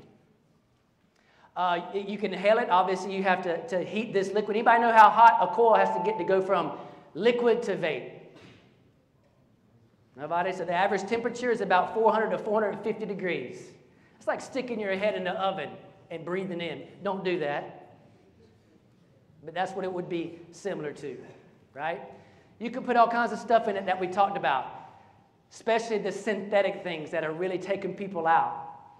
In Atlanta, we live in the heroin triangle. It is literally taking the lives of people. And so we're engaging and getting into the trenches of the messes sometimes that people are dealing with, how they're coping with the 90% that's going on underneath their life. So this is just another vape device. Somebody asked this question, so I'll answer it. This is the Sorin, right? And I can tell a lot of y'all know what it is because you smile and look down. And so when I ask the administrators to open their drawer to see what they're collecting, this is what I see, right? So you got the soaring air and you got the soaring drop, and they look so appealing, right? They're not appealing to the 30-year-old. They're appealing to y'all. And they know that you can't buy it until 18, but they know that's not stopping everybody or stopping anyone. So this is basically just another nicotine delivering device, or it's just another vape device. You can put anything you want in it. You could put nicotine salts. You could put free-base nicotine. You could put flavor. You can replace the cartridge. It's just a smaller way to hide it, right? And by the way, the smaller the device, we know the smaller the cloud, because you can adjust the PG and the VG values in there. But usually you can put the nicotine up to 50 milligrams per milliliter, which is a lot. In a vape shop, I haven't really seen any higher than 50%. And they're usually going toward the salts now because they're easier on the throat. Next question. Place in order of most addictiveness, left to right. Okay, here it is, left to right. Let's see what you got, left to right. So nicotine, heroin, and crack right now is leading it, right? Nicotine, heroin, crack, quack. It's like the Mighty Ducks, right? So if we weren't talking about juuling today, let's just be honest, if we weren't talking about juuling and vaping, would your answer have changed? Some yes, some no. Most people would answer yes because they think differently. But because we talk about this, everybody's going to usually choose it. But it actually is nicotine, meth, and cocaine. When you look at the common addictiveness of drugs, you see a chart here. Now, nicotine is the most addictive on the planet. I didn't say it was the most powerful. I just said most addictive. Listen, it's above meth. It's above crack cocaine. It's above marijuana. It just, when it hits the brain, and it takes about 10 seconds when a person inhales nicotine to hit the brain, 10 seconds. And then they get a euphoric high, like this sense of buzz. And it lasts for about 20 to 25 minutes. And then it goes down, but guess what happens then? Take another rip, right? I want another hit. And then, now they're on this train. Somebody asked me, look, if I took it one time, if I took a rip from it one time, could I put it down? Yes, you could. However, it's more likely that you're not going to. Because that'd be like me asking you to open your bag of favorite potato chips and say, just eat one, roll the bag up and put it away. So I can't do that. Like, you give me a bag of hot fries and a Yoo-hoo and it's over, right? I don't eat one hot fry and go, that was so good, I'll save the rest for later and push it aside. It becomes dinner, right? And so when a person takes a rip from nicotine, listen, it hits that brain and it just explodes. And they're like, oh, that was awesome. Now the introduction has begun, right? So next question. What percent of middle schoolers and high schoolers use an e-cig? All right? What you think? A, B, C, or D? So right now, C is leading. And I like this question because nobody gets it right. But it's really A. But now, notice something. These are self-reporting numbers. Yeah. Which means it's probably closer to C, but I would say it's above C. When I speak to high schoolers and middle schoolers, obviously, but when I speak to high schoolers, a lot of times, listen, it is not uncommon for 40 to 50% of 10th, 11th, 12th graders to be using an e-cigarette. And this is in private and public schools. My son's in 8th grade. He told me a few months ago that in one day, 12 8th graders got sent home for vaping. That's a lot of parents in carpool a little early, don't you think? And so that's 12 8th graders in one day. So we messed up their party, I guess. Anyway, that number is just based off reported numbers, but it's probably higher. We know that when a person tries nicotine, they're probably going to try more than one. When I was growing up, they had Copenhagen. Y'all familiar with Copenhagen? Right, Copenhagen, yeah. Now, back in the day, they used to put little shards of fiberglass in it. So when you stuck it in your lip, it'd cut your lip to introduce you to nicotine. And then you're on your way. These are a track of school, of grades 7th through 12th grade. And this is in the Atlanta area. This is pretty common across the board in the nation. that as you get older and you progress in grade, listen, your stress increases, but also your relationships change. Because look, when you go from the 8th grade to the 9th grade, now the 9th graders are going to become like the older people, so they'll have more tendency to modify their behavior. 10th and 11th grade, now you're getting your vehicle, so now you can go get it and hide it easier. You got places to do it. There's all these different ramifications that are taking place all the way up to senior in high school, and then further, obviously, going to college. And so you can see the progression of use as the grade and age goes. Next question, what percent of people from 15 to 24 did not know a jewel always contains nicotine? What we got going on, all right? So it's 25%, 63, 53, or 16. Right now, 16% is leading, 53% is there. Don't change your answers and cheat, all right? And the answer is 63%. Here's what that means. Look, so many people make decisions based off of misinformation, right? And a lot of times they hear this information from their friends or Vinny, the vape shop owner, right?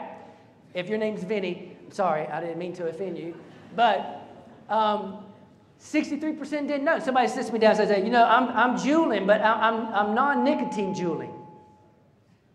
They don't even make that. That doesn't exist. Every jewel pod has nicotine, right? But they didn't know that, so they make a decision, then they're introduced to something, and now they're on a train. And if they back out, by the way, if they started that introduction, they back out of using, sorry, I'm getting loud, aren't I? They back out of using, now they're faced with rejection from the peers they're backing away from. So it makes it even harder. Next question, how many milligrams per milliliter, which is how that's measured in liquid, of nicotine is in a jewel pod? Let's offer it up. 5, 45, 12, 59. All right, 45 is winning the pack. 59, 5, and 12. We're kind of changing as we go. And the answer is, drum roll please, is 59. Hey, listen, the Juul offers it's probably the most potent nicotine delivery device that I know of. It's off the chart, right? So to give you some perspective, look at the top one, right? The top one shows, the top one shows that in America, the Juul is not regulated. The Juul is not regulated industry. All you have to be is 18 to get one. If you were to go to Europe, you couldn't buy one because they've regulated the nicotine content at 20 milligrams per milliliter. But in America, capitalistic here, you know, we're going to make some money, and they're not making the money because they are looking out for you. They're making the money to look out for them. So it's unregulated, right? To give you a little perspective, the chart underneath it shows you that in one cigarette, the nicotine content's right around 18 to 20.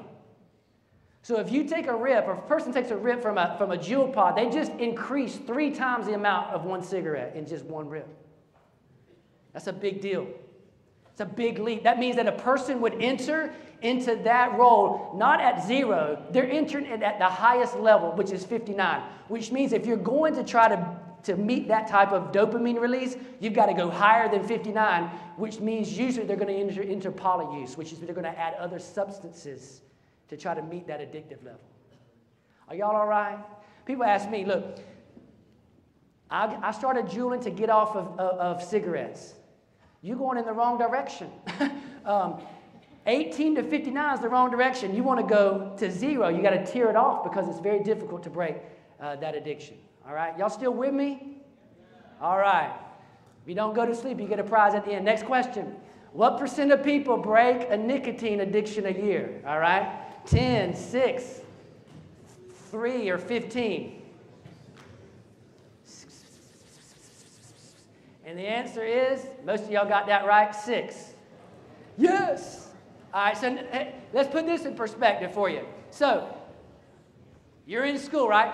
And how many of my 10th graders you got? My 10th graders right here. Raise your hand. Don't be ashamed, right? 10th grade was the best 3 years of my life. Good, all right. 11th grade. 11th grade. 11th graders, raise your hand. All right? Seniors, raise your hand. All right, so look. Seniors, use this illustration as likely. All right, so If I were to guarantee you that from here on out, don't change any of your workload. You do the same amount of work. You don't have to study anymore. Just keep doing what you're doing. And when you walk across the stage at graduation, right, you're going to have a 94 average in every one of your classes. How many of you would take it? A 94 in every one of your classes on your report card. That would get you into medical school. 5 people would take that. Baloney. If I guaranteed you a 94 and you didn't have to add any more, y'all would not take a 94? Phooey. All right, look. Here's what Jewel is saying. Here's what Jewel is playing these statistics. Jewel is saying if you begin a relationship with us, I got a 94% chance of keeping you for life. And they're right, because breaking a nicotine addiction, they know how hard it is. And they know if they got you, listen, they're in a relationship with you, and they got your money, and they got your health. And it's very difficult to break. Here's why it's difficult to break. Because I'm not even going to go through all the stuff on the left side of the screen, because that just sounds awful, especially with all the diarrhea and stuff. But look, on the right-hand side, you got withdrawals. So you got cravings, and all this is happening simultaneously. Notice the second one down, the appetite increase. Because see, when you eat food, dopamine's released. That's why it's called comfort food. I feel bad, so I'm going to eat an entire jug of Ben & Jerry's, right? Or a whole bag of hot fries, or whatever. And so you're going to eat to try to get that dopamine release. Well, when you stop nicotine, the dopamine goes down, right? It stops. And your brain is not producing dopamine anymore because it has given that up to nicotine. Well, now nicotine is not in your system. You're trying to quit. So now you got to eat all this food to try to bring that level of dopamine up, and you can't bring it up. So they start eating all this food. That's why people gain weight whenever they try to cut off of nicotine. But not only are they eating more, now they can't sleep. They're restless. They're in depression because now dopamine has gone down, and when it's down, you don't feel good. Nobody likes not to feel good, especially for 4 weeks. So then they get like 2, 3, 4 weeks into this, they're like, phooey, I ain't doing this no more. I'm just going to keep on keeping on. Now, some of them, it's hard to tell if that's just teenager stuff like poor concentration, irritability, disturbed sleep. And so you got to be able to discern that. But those top ones really are big because nobody wants to go through that. So they just give up and they just surrender to nicotine. That becomes their relationship. These are things that happen as far as poison control. We're seeing this. One guy came in and he was, Ryan, what was he, probably like 60, listen, we didn't know what he was doing. He went to the doctors couldn't find out. He came in, listen, he was torn up. His body was just jacked, right? Well, we asked him to test for nicotine. He was at 60 milligrams per milliliter. 60, that's almost lethal and toxic. Somebody asked this question, I think, Ms. Nancy, like, if you drank nicotine on its own, it would kill you on the spot. That's why they have to mix it with flavor. And they have to mix it with other things because it will drop you, right? Poison control is getting 300% more calls than they've ever had. Next question, this is the last one. How many of y'all got 100 so far? You got 100. Same people who wanted a 94, I don't believe you. All right, look. Regardless of age, nicotine impacts everyone's brain the same. True or false? What we got? What we got?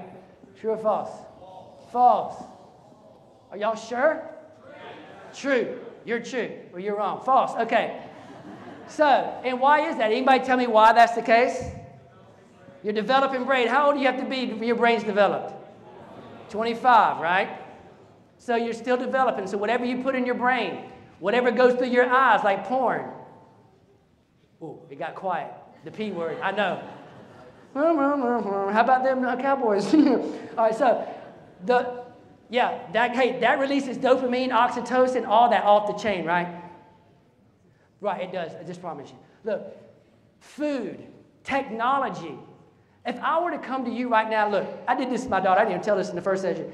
I came to my daughter, look, and I took her phone. And I took her phone from her, and she had like literally an exorcism was going on. And she's like, you spit, and her head was spinning. I took her phone for 9 months. She earned every bit of it. 9 months. Listen, the first few weeks, it was like, Amityville. Seriously. But hey, after 9 months, I gave it back to her, and here's literally what she said. I don't care if I have it or not. What I had revealed was that she was in a relationship with it, and it was changing her brain. And some of y'all, look, you're just in a relationship with your phone, and if your parents were to take it from you, you'd become another person. Y'all all right? All right, good. Y'all don't throw things at me. We're going to get on the plane soon and be gone. All right, so it'll disrupt your brain development, and you need to watch it. Whatever goes in your brain and your body, all right? Look, it also primes your brain for further addiction. So you're more likely to abuse alcohol. They're more likely to abuse other drugs because, look, you entered in at a very high addictive rate. So to keep that tolerance from leveling out and to increase it, people are adding. It's called polyuse. They're adding other drugs. And it's becoming very dangerous. Addiction's a relationship. I just pointed that out. It's a relationship.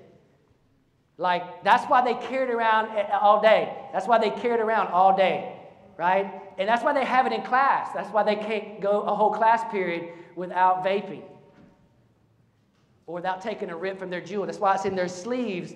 Why they go to the bathroom. Like, somebody needs to get Prilosec or something. I don't know, but y'all's going to the bathroom so much, but they're really going to take a hit, right? So, look, every relationship ends or progress. Every one of them. So my seniors, look, when y'all graduate, the people you know right now, the relationship will end or progress, but it won't stay neutral. So when you enter into a relationship with nicotine, it will end or progress, and more than likely it will progress. So I don't want to introduce you, don't meet that person.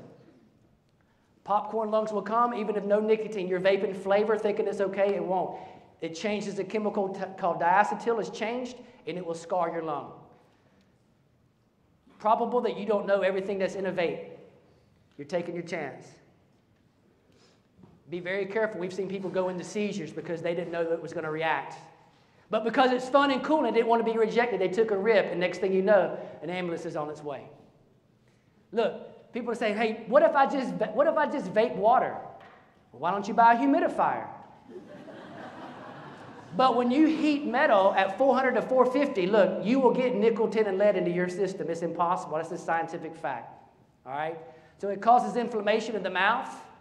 It will actually interfere with wound healing because you're destroying the mitochondria, which is the fuel of the cell, right? Y'all knew that. Powerhouse, whatever. Y'all, same thing, right? And then look. I'm going to bring it in for a landing right here. Here it is. This happens. I've seen it. I could show you the nurses and doctors would tell you that this happens all the time because they're buying cheap vapes. Takeaways. Belonging matters. I'm telling you, it matters. And listen, I'm imploring you, y'all have what it takes to change a culture.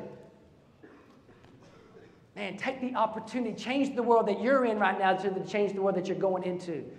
You will have to lie and minimize to do it. You will have to tell yourself it doesn't matter because once you've seen this information, you will know that it will impact your life. Be careful where you get your information. We get ours from the CDC, the Surgeon General, all these research, scientifically based research. They're not looking out for you, right? And then lastly, make a decision now before you got to make one later. My baseball players, look, they always told me in baseball that when you're in the field, before the ball's hit you, you know what you're going to do with the ball what? Before it gets there. So you don't have to think. You're just reacting. Don't wait to get into a situation to make a decision then. Make it now. With your people group, with the people who are on your life giving. Make it now so that you don't have to modify your behavior to fit in with a group of people who, look, you probably won't even know to 2 or 3 years. It's a very powerful drug. I got an 11th grade student. Look, he's on Chantix and the patch as an 11th grader, and he can't get off of it. He didn't want to. He just can't right now. Tears coming down his face. He said what started out as fun is now the biggest burden of his life. It affected his college application because they don't only look at your grades, they look at your discipline report. Drug paraphernalia is what it said. It's impacting further than what you can see. It's that what Ryan was talking about. It's around the corner. There's stuff that you can't see yet, and we're trying to, look, invest in your life in such a way that you are able to change the lives of your peer groups leaving here today, all right? Y'all been awesome. Thank y'all for participating and listening and for having us. God bless.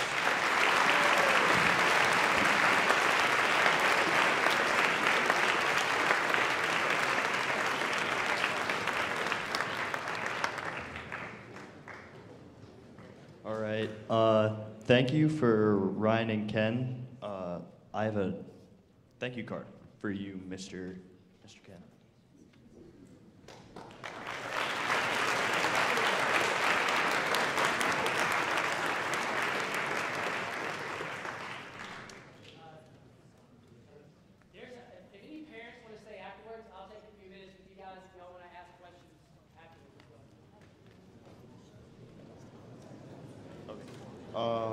Okay, so please be sure to sign your attendance sheet and clear the area around your seats and check with your committee moms for any instructions. As a reminder to VP of Boys, please fill out the feedback section of the meeting detail worksheet, the online meeting detail worksheet, so we can review the feedback when it comes in on the year-end report. The meeting is adjourned.